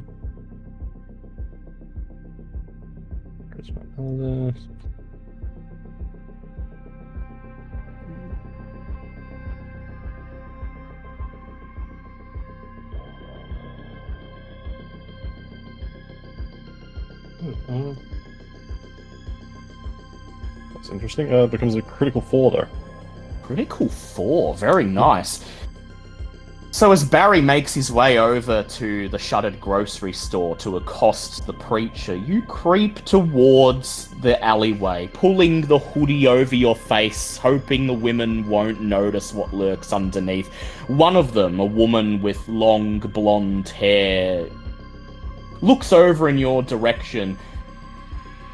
She obviously doesn't think you're threatening, though. She quickly returns to her friend. They both laugh, deep in conversation, and go ahead, Robert, describe, because you've never done this before. We've never seen this in any of my vampire games. If anyone were to see you now unleashing the hive, what would they see? I guess it seems sort of noticing that it seems as though just trying to like basically act casual, like nearby, like maybe leaning against a wall or something, as they just sort of roll out from like she's leaning like out of like the what do you call them, like the hem of his pants or something like that, like somewhere less discreet, so that it's not obvious that like suddenly hundreds of ants are leaving his body. Yeah, so like You press yourself against the wall, and suddenly, out of the hem of your pants, on your back side, of course, so it's not visible to the street, an unbroken black line emerges, runs down your leg, and joins the street. Thousands of tiny legs, hundreds of little moving bodies, each of them chittering in your mind, eagerly waiting for orders. You tell them to get those women out of the way, to infest the area. And then you watch as thousands of ants, a congealing black mass, moves like a living shadow over the concrete into the mouth of the alleyway. A few seconds later, one of the women screams, "Shit!" says her friend. "Shit, there's ants! Fucking... Oh, they must have come out of the dumpster! Oh, fuck! And the two of them begin furiously brushing the fronts of their bodies down, trying to brush away the wayward insects. The woman with blonde hair grabs her friend's hand, and they make their way out of the alleyway, rushing past you, relocating to the front of the building, which is mercifully for them ant-free, as they continue their smoke sesh. Mm-hmm. Now that the alleyway is empty, you watch and wait as the living black shadow scurries once again across the concrete, and you feel thousands of tiny legs make their way under the hem of your pants, up your ankle, and back to the hive. Barry, as you approach the preacher and flash your badge and introduce yourself, I'd like you to go ahead and make me either a strength or charisma plus subterfuge roll.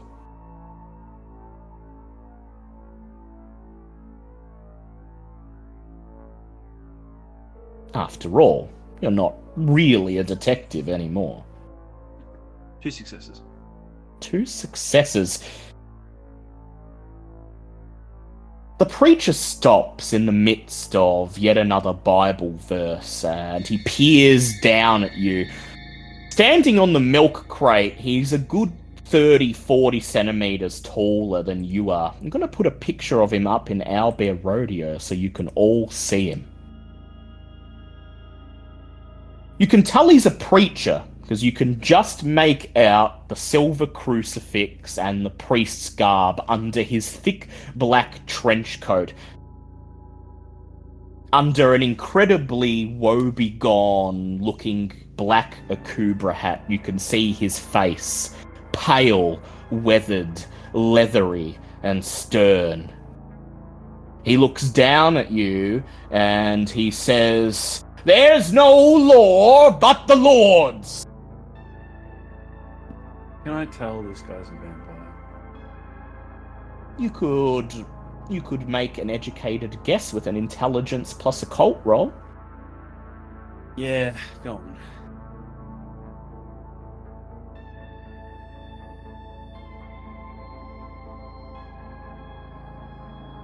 1 success. 1 success.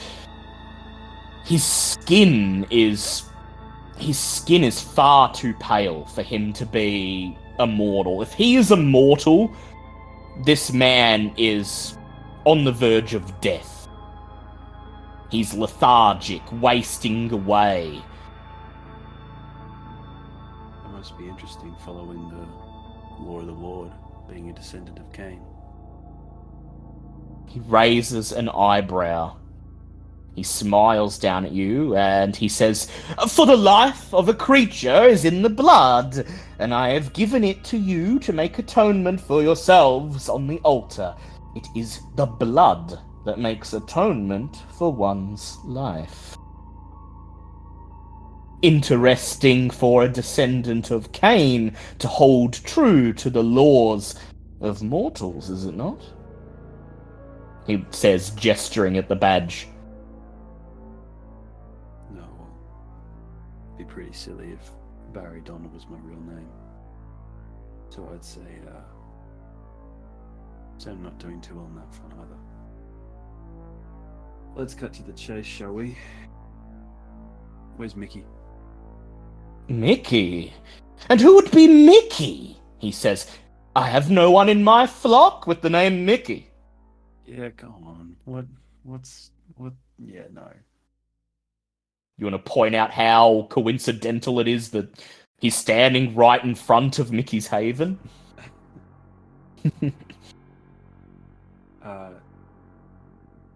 Yeah. Yes. He just say, cut the bullshit. I'm sure everyone's had enough of that already. Go ahead and make me a charisma plus intimidate check, please. Will do. 1 second.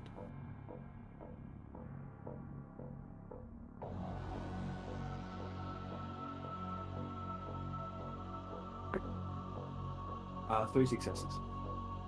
3 successes. I'll roll for him. He gets 2 successes. His smile grows wider. You see, in his left hand, he clutches a weathered-looking leather Bible. His index finger slowly glides across the dirty-looking cover as he says, yes, Mickey and I may be friends, and so I will ask of you what reason you have to be snooping around his haven. We're just looking for his whereabouts, making sure he's safe. We got word that he might be in some sort of danger. Danger. A tithe of everything from the land, whether grain from the soil or fruit from the trees, belongs to the Lord. It is holy to the Lord. He says, I have been trying to find Mickey myself. His haven has been vacant for several nights. I have been here watching and waiting to see who will come looking for him, and what they intend to do with him. Have you seen anyone else coming? Not a one, he says. You would be the first of Cain's blood. I dare not enter the building. It is not my domain. The only ones I've seen enter and leave are the kind. Oh. I was about to say, by Cain's blood, any SI folks at all? The Inquisition, the arm of the Lord. It is possible, he says, thinking. It is possible that they come to exert the punishment of the Lord, but none I've seen enter or leave struck me as being particularly prepared for what that task would entail. They may have been with the Inquisition, they may have been normal kind. I will simply say I've seen nobody suspicious arrive until now, he says, narrowing his eyes. So go on. It's obvious you're looking for Mickey. Who sent you and why? Let's say that information is classified. It's in the interest of the Anarchs. The Anarchs! Of course. I would not wish to go against the cause, he says.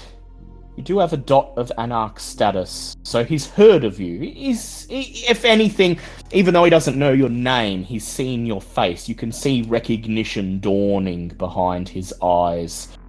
He reaches into the folds of his trench coat and pulls out a single iron key on a rusty key ring. He says, "This will let you into apartment 303. but it's up to you to get into the building. Evidently, Mickey had the place locked down the last time he was here, but I've always had a spare key to his room itself. What is that? Who are you to Mickey? He thinks for a moment and he says, well, I'm a spiritual guide. Everyone, even vampires, have crises of faith, times when they're not sure what to do, times when they need to divulge their innermost desires and fears and to make sense of them. And who better than a devout servant of the Lord who can advise and guide a wayward soul along the correct path? Do I get a sense if that's true or not? You can make me a wits insight check if you like.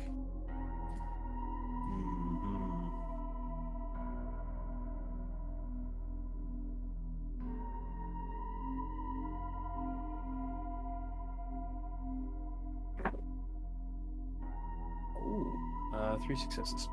3 successes to his 4 successes. Ah, fuck. He smiles, a knowing smile. He holds out his hand, the one that's not clutching the Bible, and he says, Simon Burke.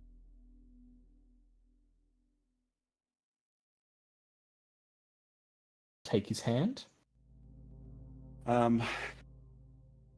Shake it. Barry Marwood. Looking forward to your future cooperation. And should you find Mickey, you'll tell him that Simon Burke is very concerned, and that he is due for confession, will you not? See what I can do. He extracts the key from his long skeletal fingers, and as you walk away from him, as you head towards the now vacant alleyway where Robert waits, you can't help but feel as if he knows exactly what's going on here, but refuses to divulge anything at all. As you make your way to the alleyway, you hear the sound of tires crunching on asphalt. Robert and Barry, you look over your shoulders just in time to see Gil's stolen yellow ute slide up behind Barry's car. The doors are flung open, and Wisteria and Gil climb out.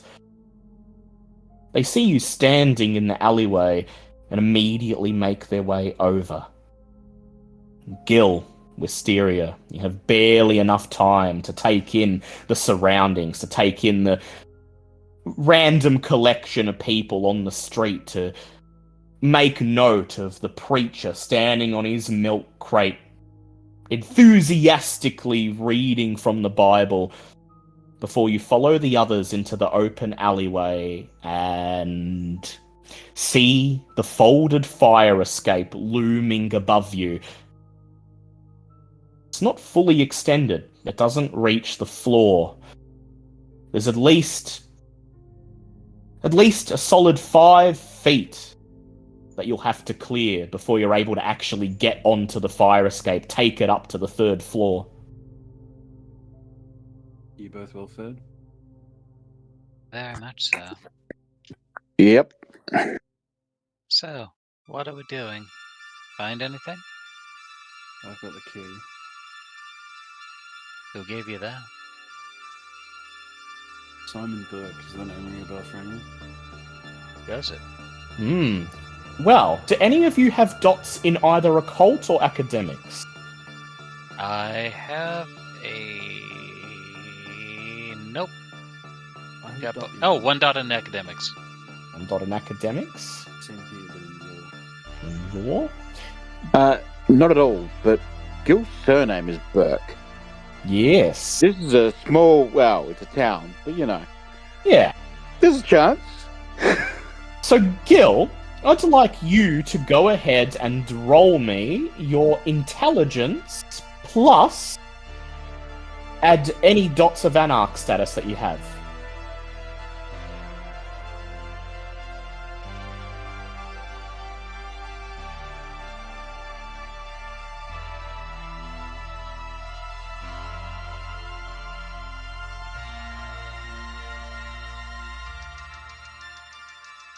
Success. Did one. One. So you know this, Gil. All the other Burkes in Buckley are your immediate family. You, despite being a respectable Anarch, despite having been around in this domain for 30 years, you've never heard of another Anarch with the last name Burke. And if he is indeed related to you, that's complete news to you. You have, however, heard of a Malkavian in the Anarchs who styles himself as a Catholic preacher. He's got a reputation for being rather weird and judgmental, very hard to talk to, speaking in vagaries and Bible verses. Most of the Anarchs you associate with, Gil, give him a wide berth. As Gil associates with his own Malkavian, he understands the weirdness. But yeah, I think Gil will kind of look over at the preacher guy and he gives a bit of a stink eye, and then looks back to the guru like, "All right, guys. So where's this apartment?" Peer up at the third floor. The long metal fire escape rolls down the side of the building and stops just above the first floor. No one. Are we alone in the alley? You are now, thanks to Robert. Mm-hmm. All right.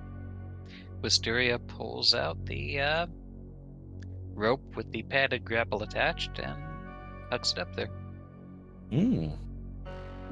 Go ahead, roll me a dex and either athletics or firearms check.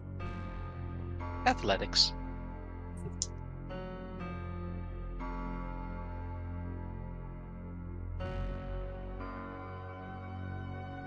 One success. One On success. so many dice. That's enough. It won't be particularly graceful, but you've done it. You watch as Wisteria fishes the grappling hook out of her bag, lengthens it, stretches it out, and then silently hurls it towards the fire escape. The hook just catches on the very edge of the bottommost rung of the ladder, and with a grunt, Wisteria yanks on the rope, pulling the fire escape down. However, the hook is in such a precarious spot that the fire escape doesn't extend. Rather, the hook knocks a catch out of the way, and the entire ladder unfurls in one sudden, very cacophonous movement. The fire escape ladder slams onto the concrete floor with a loud clang, and anyone above would almost have certainly heard it. We gotta move fast. You're not wrong. Well, let's go. This is the point. I cover you from the shadows. And she'll go ahead and turn invisible. Passing the rouse check. Go ahead. Float by the group. If there's anyone in there, we want to catch them. So I'm gonna prioritize speed over stealth. Gil will nod at that and go for it straight up the escape as fast as he can. Very well. Gil, Just like Kezia's. It takes me back. yeah. Gil and Barry zoom straight up it, calling upon their supernatural dexterity. For a mortal to climb that fast, they'd have to be some sort of Olympic athlete. But Gil and Barry zoom up the ladder and slide through the slightly ajar metal door within seconds. Wisteria invisible behind them. And what about you, Robert? I think the moment he's just gonna follow, not obfuscated, because yeah, with the loud banging and everything, he's sort of like, hey, yeah, we probably want to go more speed over stealth at the moment. Yeah. So he's up next. The gargoyle who, without wings, has to make do with the ladder. He's the third through the door, and then Wisteria slowly bringing up the rear. The only evidence of her passing being the rattling of the ladder under her weight. And when you reach the top, Wisteria, and slide through the rusty metal door and pull it shut behind you, it finally occurs to you. Snap in the back of your head. With your dot in academics, you realize you've heard of an Anarch preacher as well. He ended up on your radar because, as a man of God, there was always the possibility he might be interested in the sort of esoteric antiques that come out of your shop. That never came to pass, but you remembered his name, filed it away for later use. Simon Estler. Oh. Simon Estler. From my position, can I get a look out a window at him? Unfortunately not from the third floor. Not from here. Damn. Maybe from inside the apartment. Well, we're heading that way anyway. So I'll range ahead and keep an eye out for booby traps of security as I go. Yeah. The whole building looks like it's never been vacuumed, and it stinks of cat piss. The walls are scattered with chipped paint, and some of the corners are dark with mold. You eventually find the door to 303, but it's graffitied in red paint. It doesn't look like a gang tag. The paint is gleaming red, seemingly fresh. It's a symbol you've never seen before. A weird sort of inverted crucifix. Ah, shit. But with two cross-sections instead of one, and a weird arrow-shaped triangle at the bottom.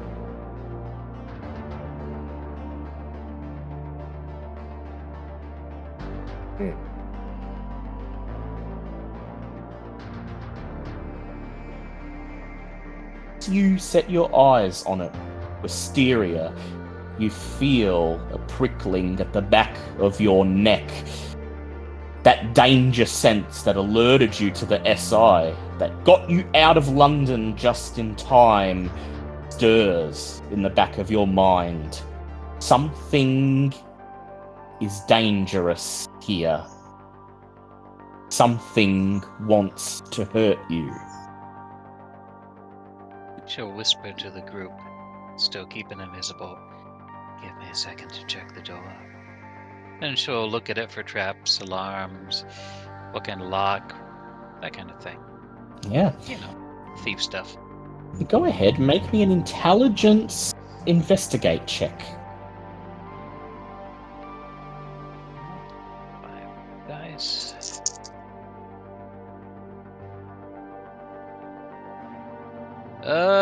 1, 2, 3, 4, critical 7. Critical 7. Everyone else, you see something unseen jiggle the doorknob, press against it. You hear the door groan as Wisteria's weight is pressed upon it. Wisteria, the door doesn't appear to be trapped. There are no obvious booby traps, but it is most certainly locked. And as you pull away from the door, you hear something rustling on the other side. The sound of something tapping, ticking on wooden floorboards, like the scampering of a dog or a cat. And a card appears in Barry's hand, just tucked in there gently. Something's in there. It reads as Wisteria gets to work undoing the lock. Quietly. But does she need to? Barry has the key. Oh, right, he does have the key. Sorry, never mind. She steps back. Well behind the group. Well behind the group. So, Barry, Robert, Gil, anything you'd like to do before you enter? Anything you'd like to check out here? Maybe rack your brains over this symbol, or... Yeah, Barry would definitely like to rack his brain over that. Yeah. Barry, or anyone who wants to try to make sense of this graffiti, may go ahead and roll me intelligence plus either occult or streetwise.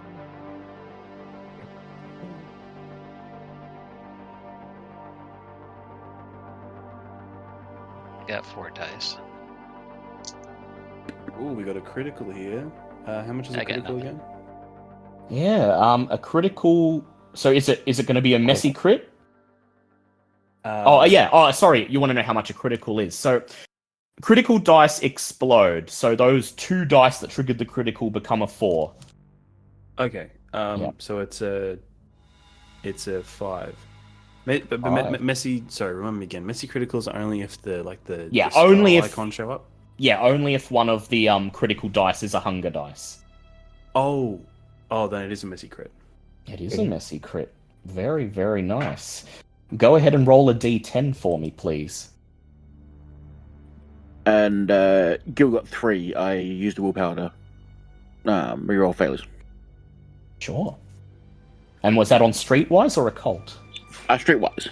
Streetwise. And I rolled a Robert? 10 on that. Rolled a 10. So, as you examine the symbol on the door, Barry, you don't see quite what the others see. That weird crucifix with an arrow down the bottom pointing into the earth. To you, it sort of looks... It looks like a stick figure, a person. You lean in and frown. The stick figure's head, the face, it's incredibly detailed, and you think you see Lyra staring back at you from the door. Instantly, your blood begins to surge through your body as your beast rumbles with anger and anticipation. Lyra is in danger. Something in this building means to do her harm.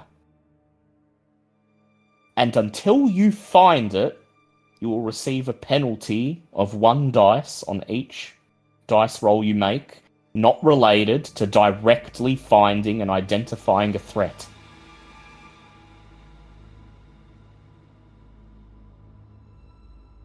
Right, but messy criticals, do you just not? However... Oh, sorry, go ahead. With messy criticals, do you just not figure anything? Yeah, you still do. I'll get to that. Oh, sorry. So with the number of successes you got, I just wanted to give you the chance to roleplay seeing this if you wanted to. Oh, no, absolutely. Yeah. Sorry, just making sure. Yeah.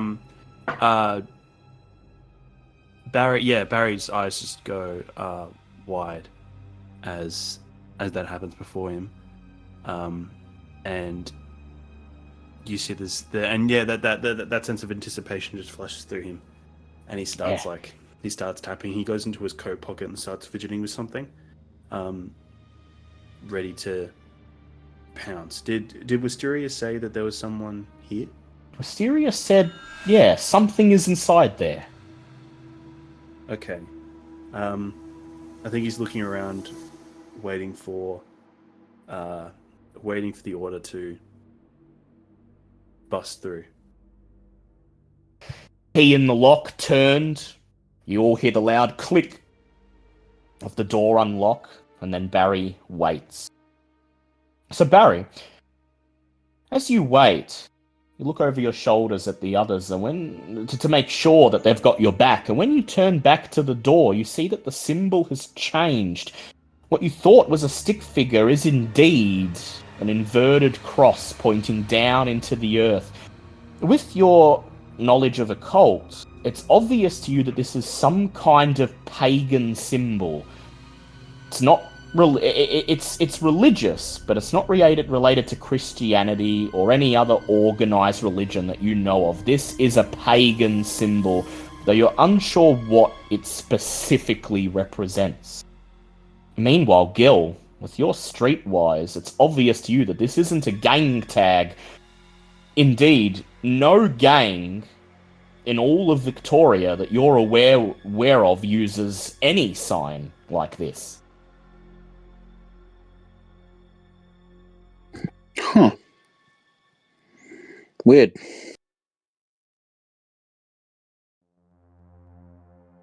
You see Barry waiting in front of the door, tense anticipation on his face, and who's gonna open the door?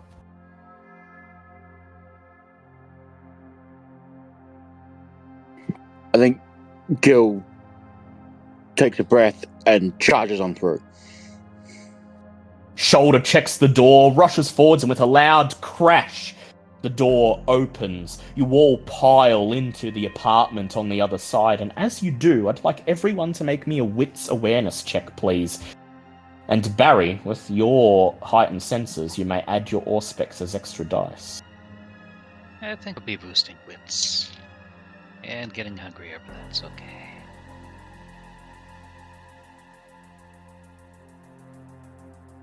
Good old one success. One success. 2 successes from Barry. 2 successes. Mysteria and Robert.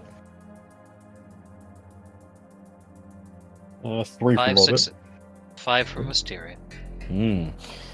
Gil doesn't hear it.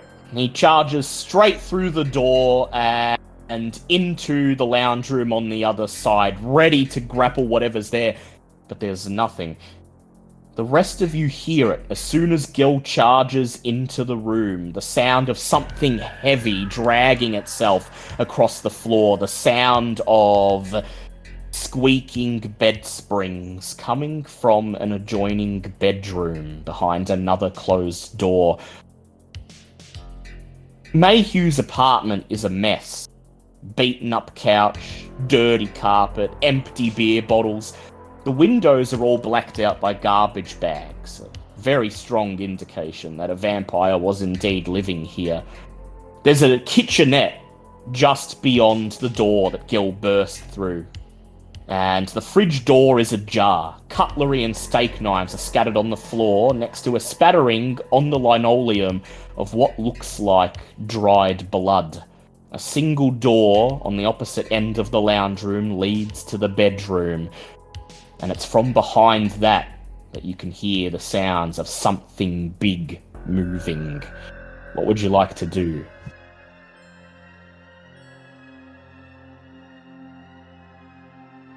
So it's obvious the noise is coming from, like, another room, yeah? Yeah. Everyone except Gil heard it. Yeah.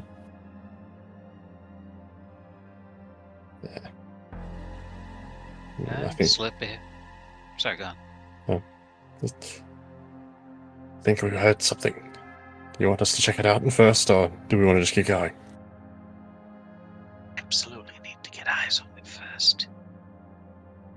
Shall we?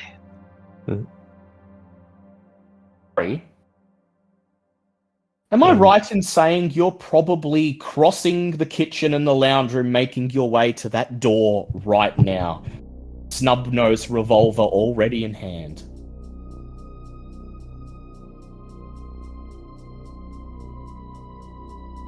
The beast prickles in the back of your mind, and Lyra's face glimmers in your mind's eye. You're a few seconds away from opening that door and confronting whatever's on the other side. If you'd like to stop yourself, though, Barry, you can go ahead and roll Resolve plus Composure, or spend a willpower to shut this compulsion down.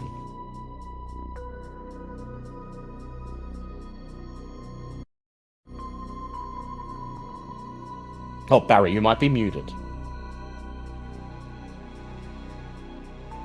Meanwhile, what would everyone else like to do? Sorry, yes, I was muted. Ah, that's okay. It happens. So, are you opening that door, tossing care to the wind? I'll try and resist. All right, go ahead. Roll resolve plus composure or spend a willpower. We'll roll for it. Anticipation and everything's coursing through him, but he needs this to work.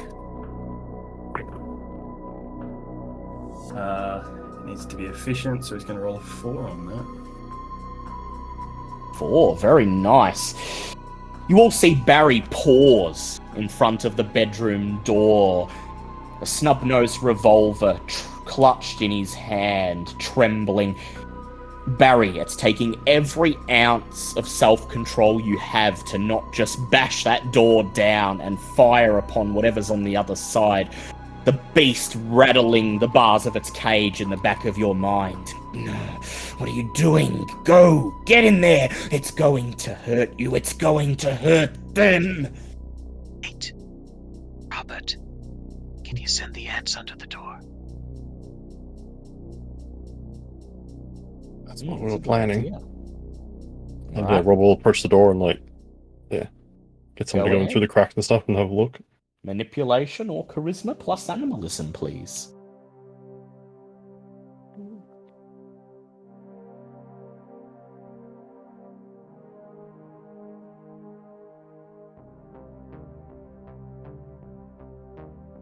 Meanwhile, Gil, what are you doing? Well, Gil hasn't heard this sound, but he's like, everyone's going towards the door, so he's going to kind of follow after. And I look between kind of Barry and Robert as like, do you want us to break down that door too?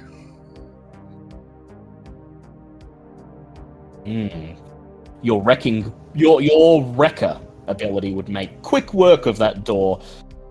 But we need to see what's on the other side. We need to have a look first. Yeah, Robert just holds a hand up and wait, and it's 3 successes. 3 successes. As Robert holds up his hand, you see that the tips of his fingers are squirming, black, covered in ants. He presses his hand against the door, and the ants converge into a single long line, making its way through the crack in the door into the bedroom on the other side.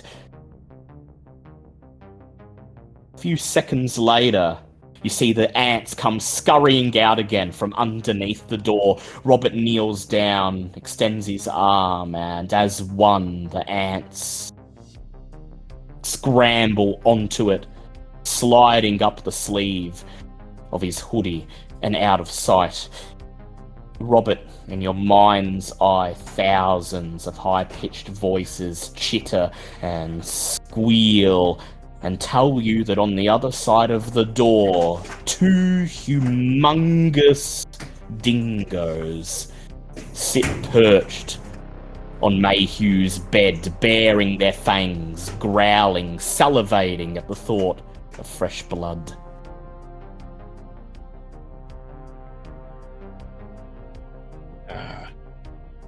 We have seen 2 dingoes in the bedroom, no people. All right. So we need to get the dogs out without anyone getting too badly mauled. Or we need to kill the dingoes. What do you think, people? We got enough. We can engage them, surely. All right. Wisteria goes to the kitchen, grabs some pepper and other spices. While you're in the kitchen, Wisteria, gathering those, I'd like you to roll me an intelligence investigation check, just to see what you manage to scrounge up while you're searching the cupboards and the drawers for pepper and everything else you need. Intelligence, not wits? Okay. Oh yeah, wits, sorry. Wits will do. I did boost that. All right. It occurs to me that we might not need to engage them directly. Dingoes breathe. They do. How What are many you So thinking? that's messy critical 6, 7. 6. Messy critical 7. Would you like to 7, spend sorry. willpower to silence the beast, or will you accept the compulsion I'm about to give you? It's dingoes. I'll accept the compulsion. Very well. Very well. Everyone gathers around the door while you begin to search the little kitchenette, pulling open drawers and cupboards.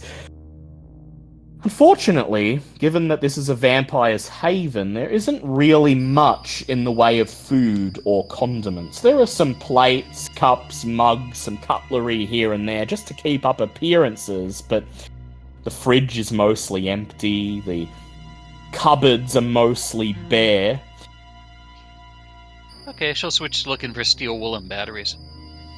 Steel wool and batteries. Under the Utility stuff. sink? Yeah, under the sink you find both, but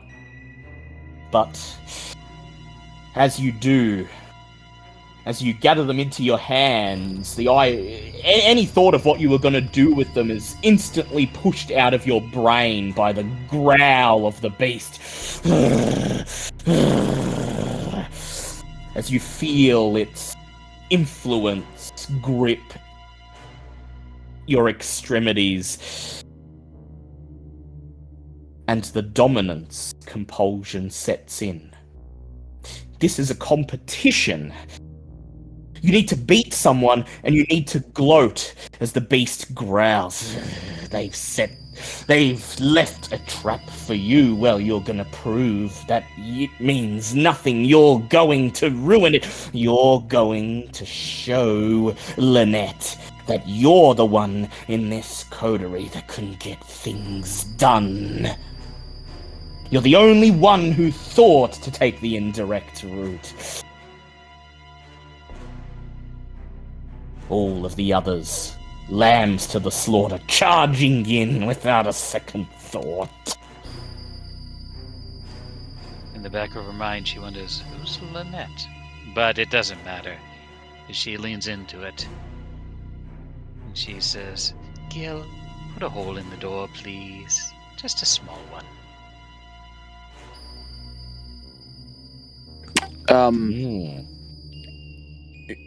Gil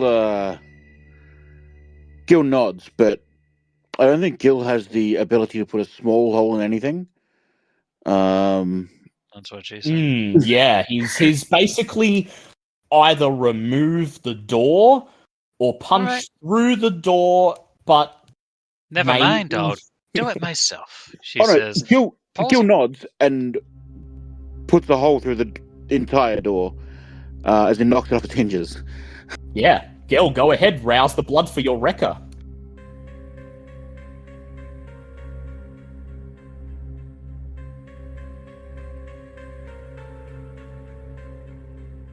And Total failure.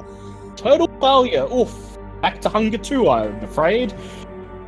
Before Wisteria has a chance to amend that order, Gil sweeps forwards, clenches his fist, and without so much as a grunt of exertion, punches the door with all his might, and with a cacophonous crash, the entire wooden slab snaps off the hinges and tumbles across the bedroom, loudly slamming into one of the plaster walls and clattering to the floor. And with that, the two dingoes on the other side, each of them unusually large, eyes glimmering bright red with hunger, bare their canines and charge.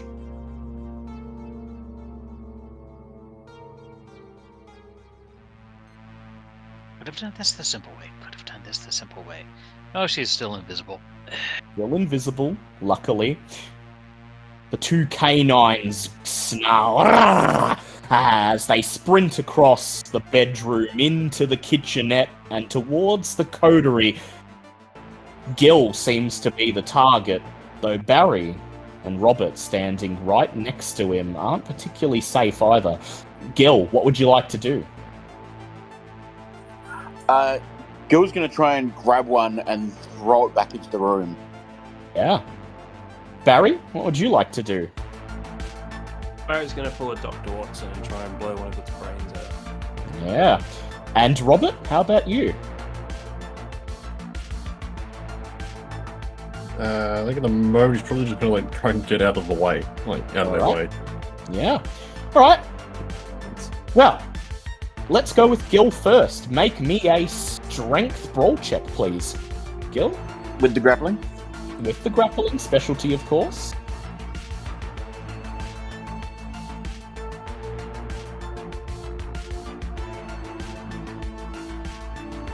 That's 2 successes. 2 successes. All right. You square off in the doorway as the huge canines come bounding towards you, their mouths open with a growl that seems to permeate the entire apartment.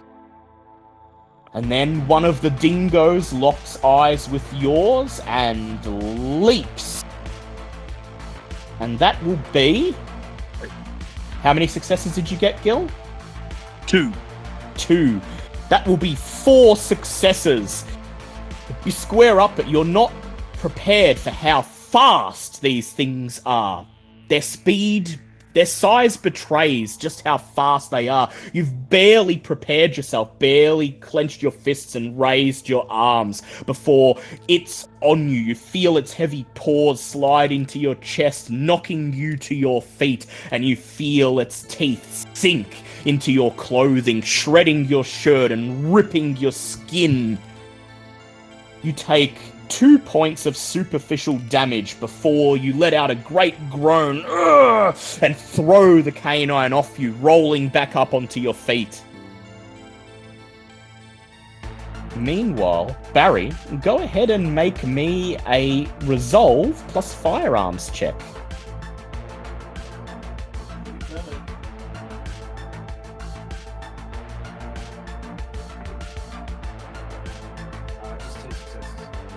2 2 successes. successes.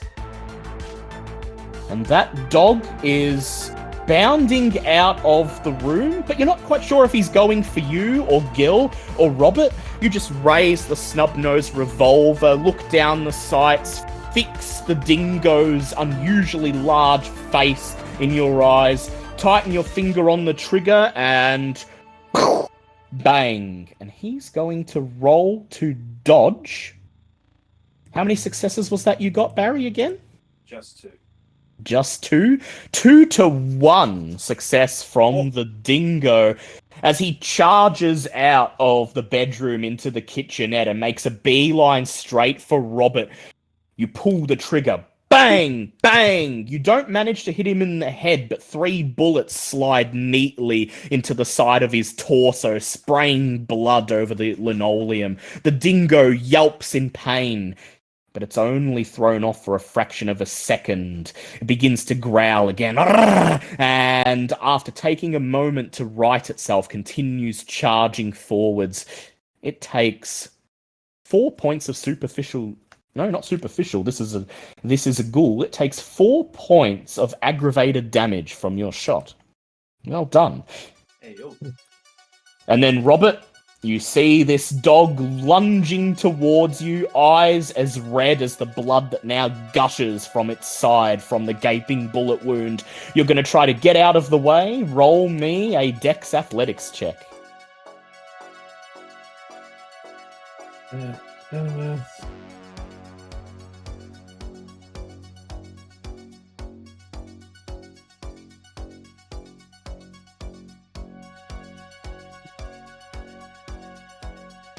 Not too bad. 4 successes. 4 successes? 4 successes to his 4 successes. Nice. You duck and roll out of the way, clambering over the linoleum as you feel one of the dog's talons sear your right shoulder and take 1 point of superficial damage. But so does he in the ensuing struggle. As he leaps over you, out of instinct you kick your right leg backwards and find your foot colliding with one of his ribs. He yelps as he tumbles to the ground and takes a point of superficial damage as well. Well done. Wisteria, anything you'd like to do before we go to the next round? Well, the man under blood is telling them that, well, this is what they get for not listening to her. So she goes and She goes into the room and gives it a once over. Sneaks Actually, no. past the dogs. Sneaks past the dogs. She'll go look for a window to look at the street preacher. What's been nagging at her? Make me a wits investigation check, please, Wisteria. All right.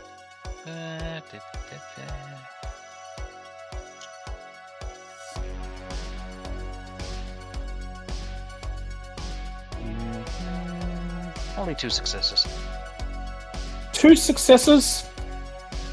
As chaos rages around you in the kitchenette, you slide past, invisible, into the now open bedroom and find yourself cursing under your breath. In the bedroom, the windows are once again blacked out, this time not with garbage bags, but with thick sheets of plywood nailed over them. Mayhew's mattress has been flipped, exposing the bed frame. The TV in the corner is smashed, where it's been hurled across the room and dented the drywall. And lying under the bed frame, in plain view to you, is an old-fashioned Nokia mobile phone. I'll just scoop that up and wait for the chaos to end. We go to round 2. Gil, what are you doing as you spring up to your feet again? Gil will get back to his feet and kind of like,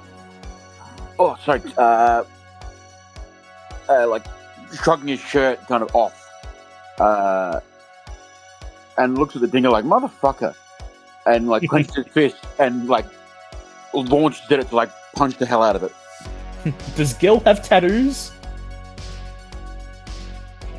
Gil's got to have ink.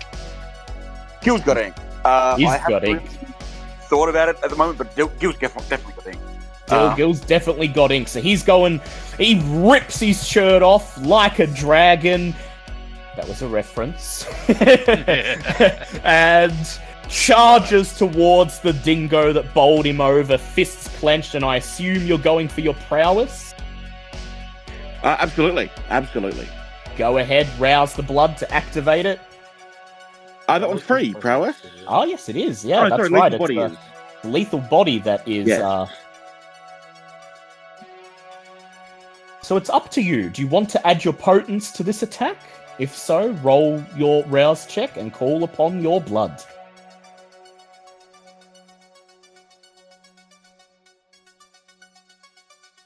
Checking your... I certainly will. Sorry, didn't realize I could do that. That's awesome. Yeah. So prowess, what prowess does is you activate it. It costs 1 rouse check. It remains active for the rest of the scene. And any melee damage you deal while prowess is activated, you just get to straight up add your potence to the damage. Does that include that I activated it earlier as part of Rekka? Because that's what Rekka does. Rekka does the same thing, but to inanimate objects. Right, but all Rekka does is boost prowess from the wording, but I'll roll it anyway. Well, see, I would say if you're using Rekka, you activate it and just smash through a door. Well, yeah, you activated prowess before as part of using Rekka. So yeah, don't need to roll. Okay. Sorry, I was a bit lost on what was happening. All right, let's go. So go ahead and roll me a strength brawl check. Plus potence. Yeah, plus your potence.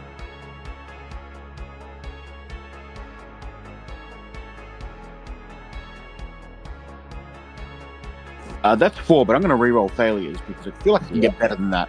Definitely. And of course, lethal body makes your unarmed attacks deal aggravated damage to mortals. Yep, so that's 6 successes. 6 successes. I will roll for the dingo. That's gonna be 2 successes for the dingo. He's sort of rooted on the spot, staring at you, growling, watching you cautiously as you climb back to your feet, and he's not prepared. Just as you weren't prepared for him to come charging out and bowl you over, he's not ready when you rush up, raise your fist, and with a snarl, slam it right into the dingo's face. How many points in potence do you have? I've got 3 points in potence. So that's a margin of 2 plus 3. That's going to be 5 points of aggravated damage. You hear something crack and feel your fingers suddenly drenched in something wet and sticky as your fist caves the dingo's skull right in. Beautiful. Its tail twitches once, twice, and then the headless dog slumps to the ground, still twitching a few more times as blood begins to gush out of where its head used to be. Barry, what would you like to do? Can I tell that these aren't actual dingoes? You've got at least one dot in occult, don't you? No, actually, I don't. Well, I'd say even without a dot of occult, it seems pretty obvious to you based on their size and how fast they move and how strong they are that they're not normal canines. All right. A dot in occult would tell you that they're ghouls, but you don't have that. Cool. I'm just going to remind me again what lethal body does.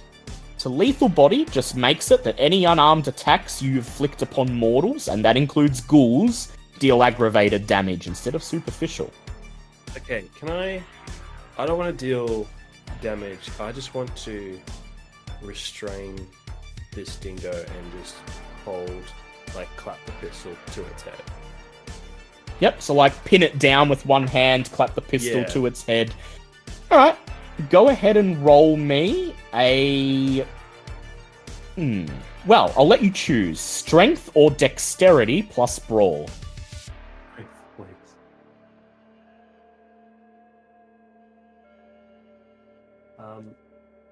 And can I No, never mind. Alright. Okay, 2 successes. Jeez.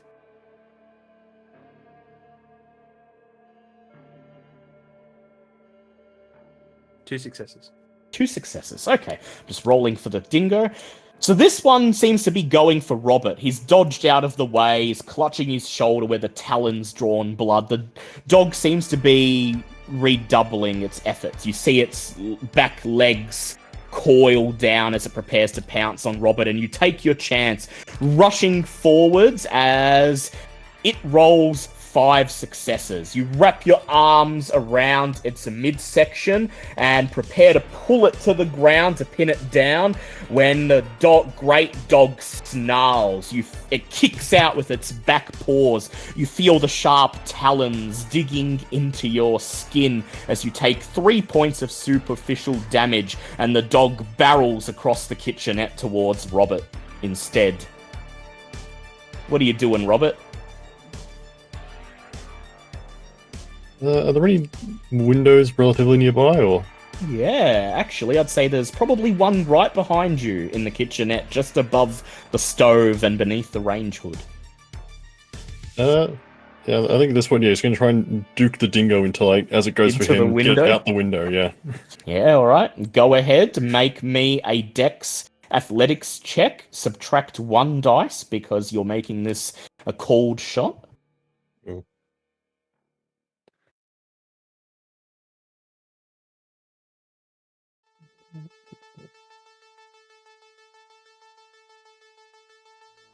I haven't spent any yet, so I'm going to roll to boost dex. That's a success, so I don't get hungry. Lovely.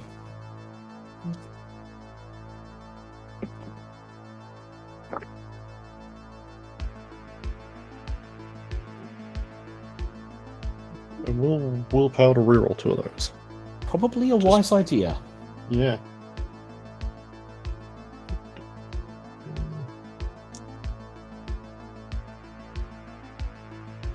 Okay, that brings up to 5 successes. 5 successes, nice. Yeah. As soon as the great dog breaks free of Barry and bowls him over, continuing to charge towards you, you take the opportunity. You slide across the linoleum, stand in front of the window, and smile, baiting the dog, and as it lets out a great bark and springs forwards, leaping through the air, you duck, roll across the linoleum. As it rolls, 2 successes. Well, you hear the sound of rustling garbage bag, the crashing of breaking glass, and then about a second later, a loud yelp and a thump as the great canine falls to its death in the alleyway below.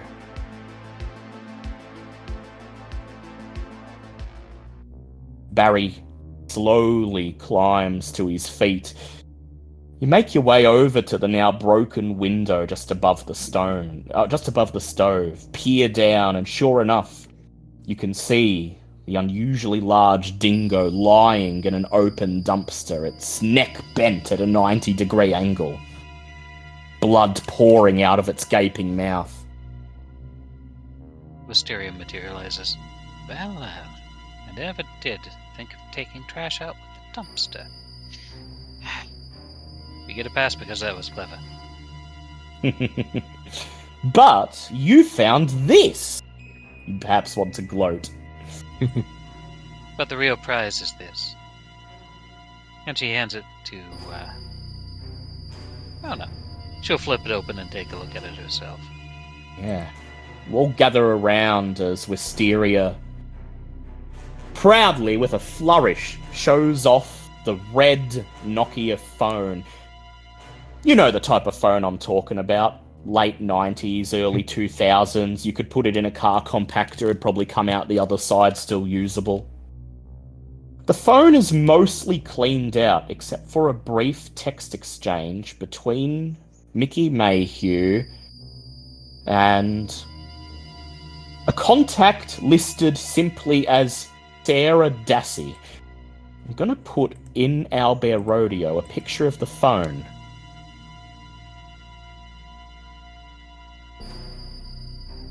Their latest text glimmers on the screen as Wisteria waves the phone around. It's from Sarah Dassey. At SC gas station. Next steps, please. ASAP.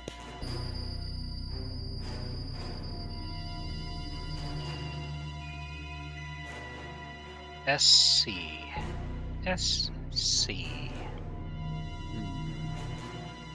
Anyone have any dots in finance? All of them. Like 3. SC. Obviously it means... To you, Wisteria, SC very obviously means Southern Cross. It's a local petroleum brand, a very distant subsidiary of Endron, which is itself a subsidiary of Pentex Corporation. Buckley's probably the only place in the country where the old Southern Cross branding is still plastered on the gas stations. Furthermore, Wisteria, if you'd like to go ahead and roll intelligence finances for me. Absolutely.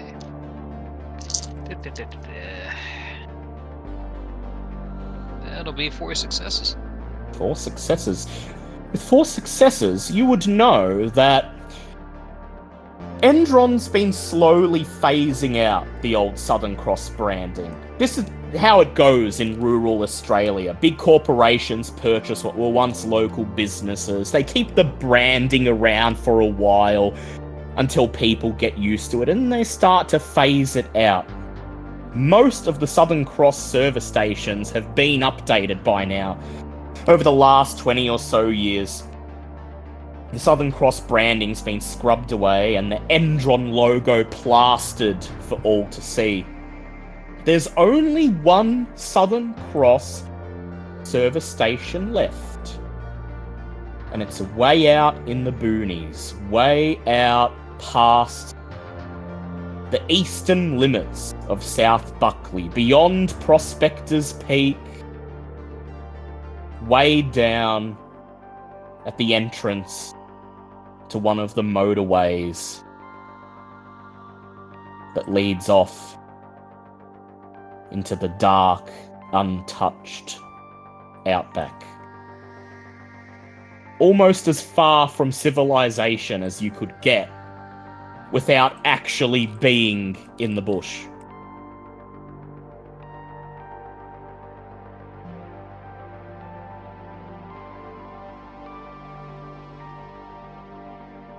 Any thoughts? And she'll gleefully explain this. So, that's a clue. How do we plan to get there? Several questions raised. Those Gould dingoes. Who left them behind? What is the symbol on the door? What next moves are happening at the Southern Cross gas station? And who is Sarah Dassey?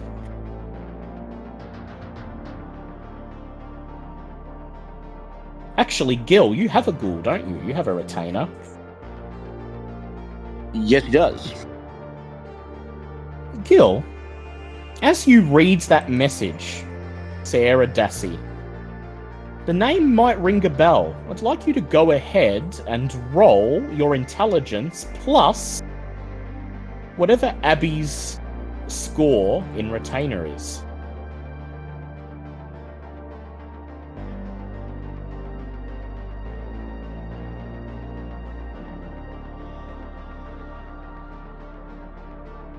That'd be 2 successes. 2 successes. 2 successes. It clicks. Sarah Dassey. Just as the kindred in this domain stick together, just as the Anarchs have each other's backs, there's a similar arrangement for ghouls. There's a good chance that any given ghoul in this domain knows at least 2 or 3 other ghouls in this domain. You are, after all, Anarchs. You're all used to working together, used to pulling favors for each other, and you remember at one point Abby mentioning having to work with Sarah Dassey on one of the jobs you put her to. Sarah Dassey apparently being quite skilled at finding things on the internet. Abby turned to her. Long story short, it suddenly occurs to you now that Sarah Dassey is none other than a ghoul of Mickey Mayhew's. Ooh, okay.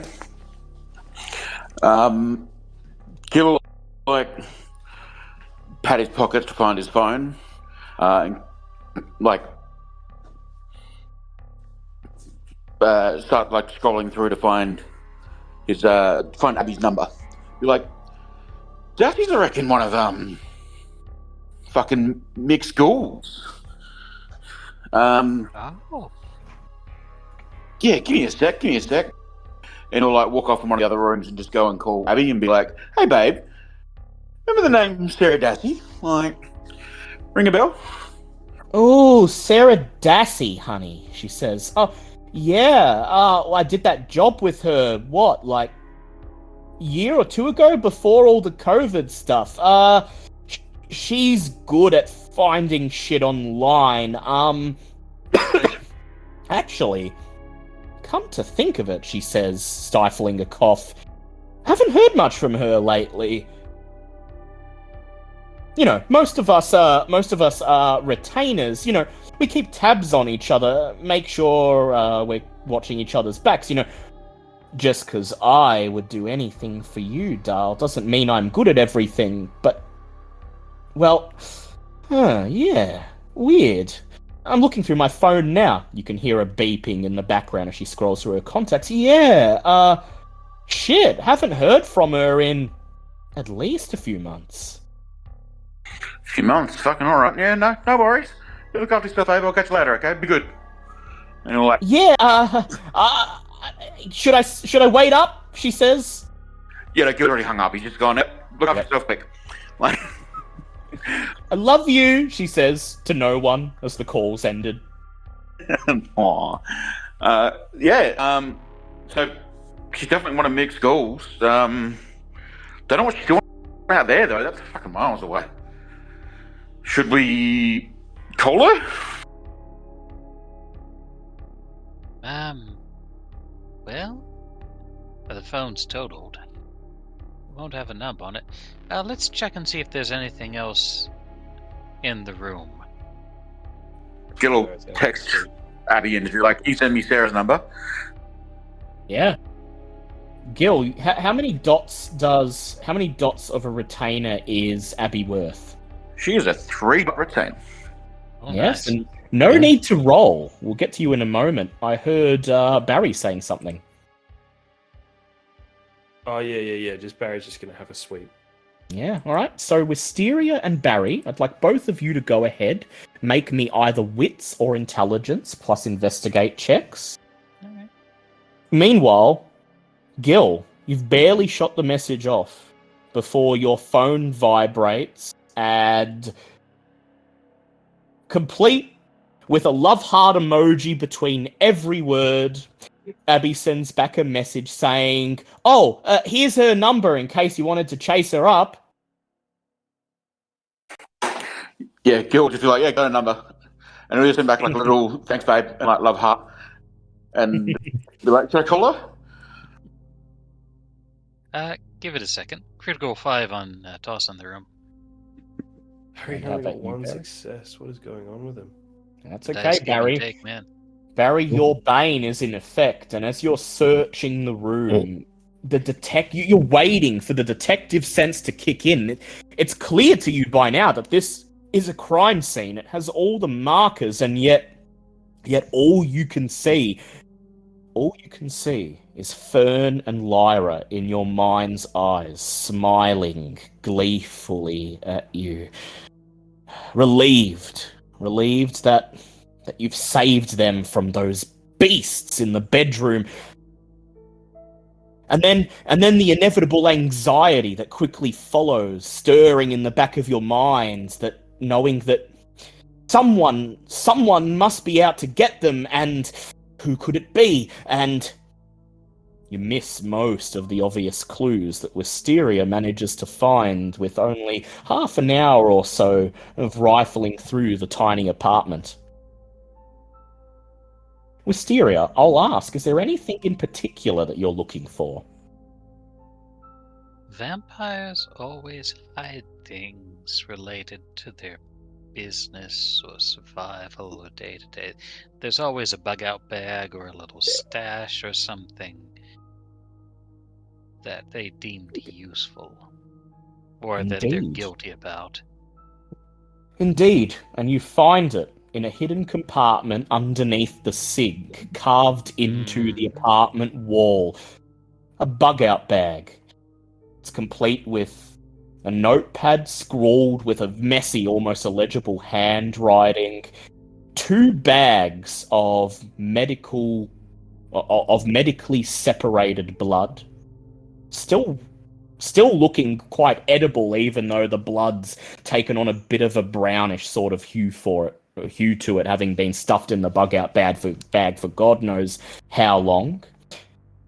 And perhaps most interesting of all, within the bug-out bag, a street directory of the city of Buckley, with several routes leading in and out of the city, and several routes leading between the northern Cam parts of the city and the southern Anarch parts of the city, highlighted and numbered. In addition, there's a number of spots circled, mostly outside of the city limits, which scrawled handwriting reveals are quote-unquote neutral ground.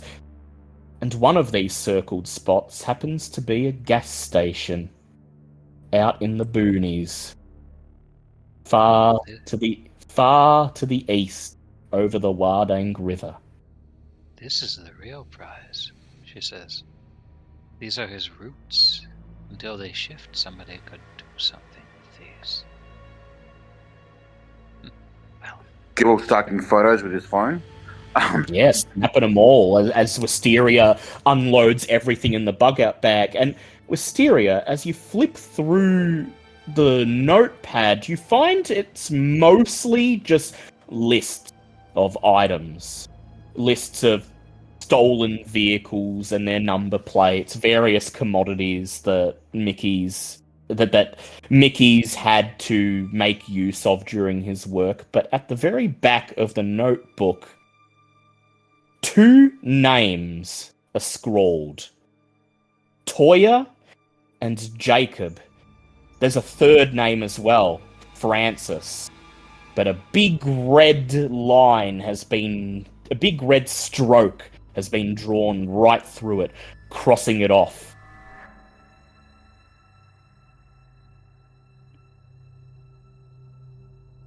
There are some additional words on the back of the page.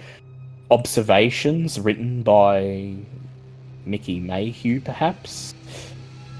You can't really make sense of them. They're not complete sentences, mostly fragments, a stream of consciousness. From out of town, ferals. No one will miss him. Valuable blood. Oh, Mickey, you've been a bad boy. And with that... Wonder how many vampires got lost in transit. And with that, your compulsion is lifted as we end this week's session. With some questions answered, and many, many more raised, and a single lead,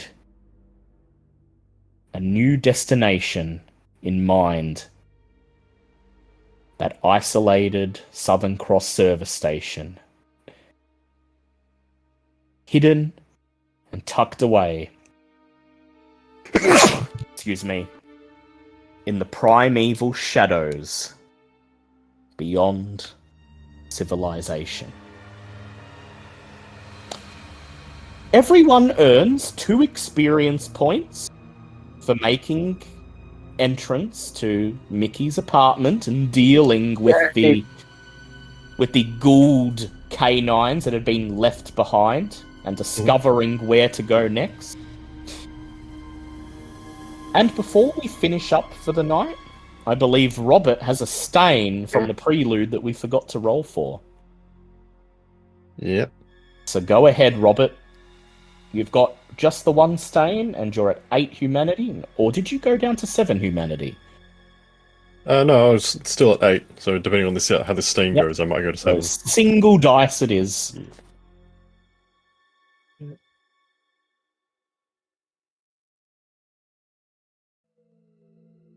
Oh, that was a success, so I do not drop. You do not drop. You remain at humanity 8. As everyone gathers around discussing the clues and what to do next, Robert's in the corner, peering out the window, following the trail, the blood trail that leads down to that bloody dumpster where the dingo lies broken, dead, and he smiles with relish as he thinks back to his haven. He lured at least one life into a trap tonight, and he wonders if there's a second waiting for him. The things creatures such as we do to survive. And that concludes the session. Creatures Such as We is a Vampire the Masquerade 5th edition actual play podcast presented by DM Fiat. Creatures Such as We is based on a sourcebook by Brian Holland, available at the Storyteller's Vault. Vampire the Masquerade rules are developed by Onyx Path Publishing and Paradox Interactive and published by Renegade Studios. Portions of the materials are the copyrights and trademarks of Paradox Interactive AB and are used with permission. All rights are reserved. For more information, please visit worldofdarkness.com. The music used in this podcast is composed by Kevin MacLeod, Whitebat Audio, and Ivan Duke, and is used with permission.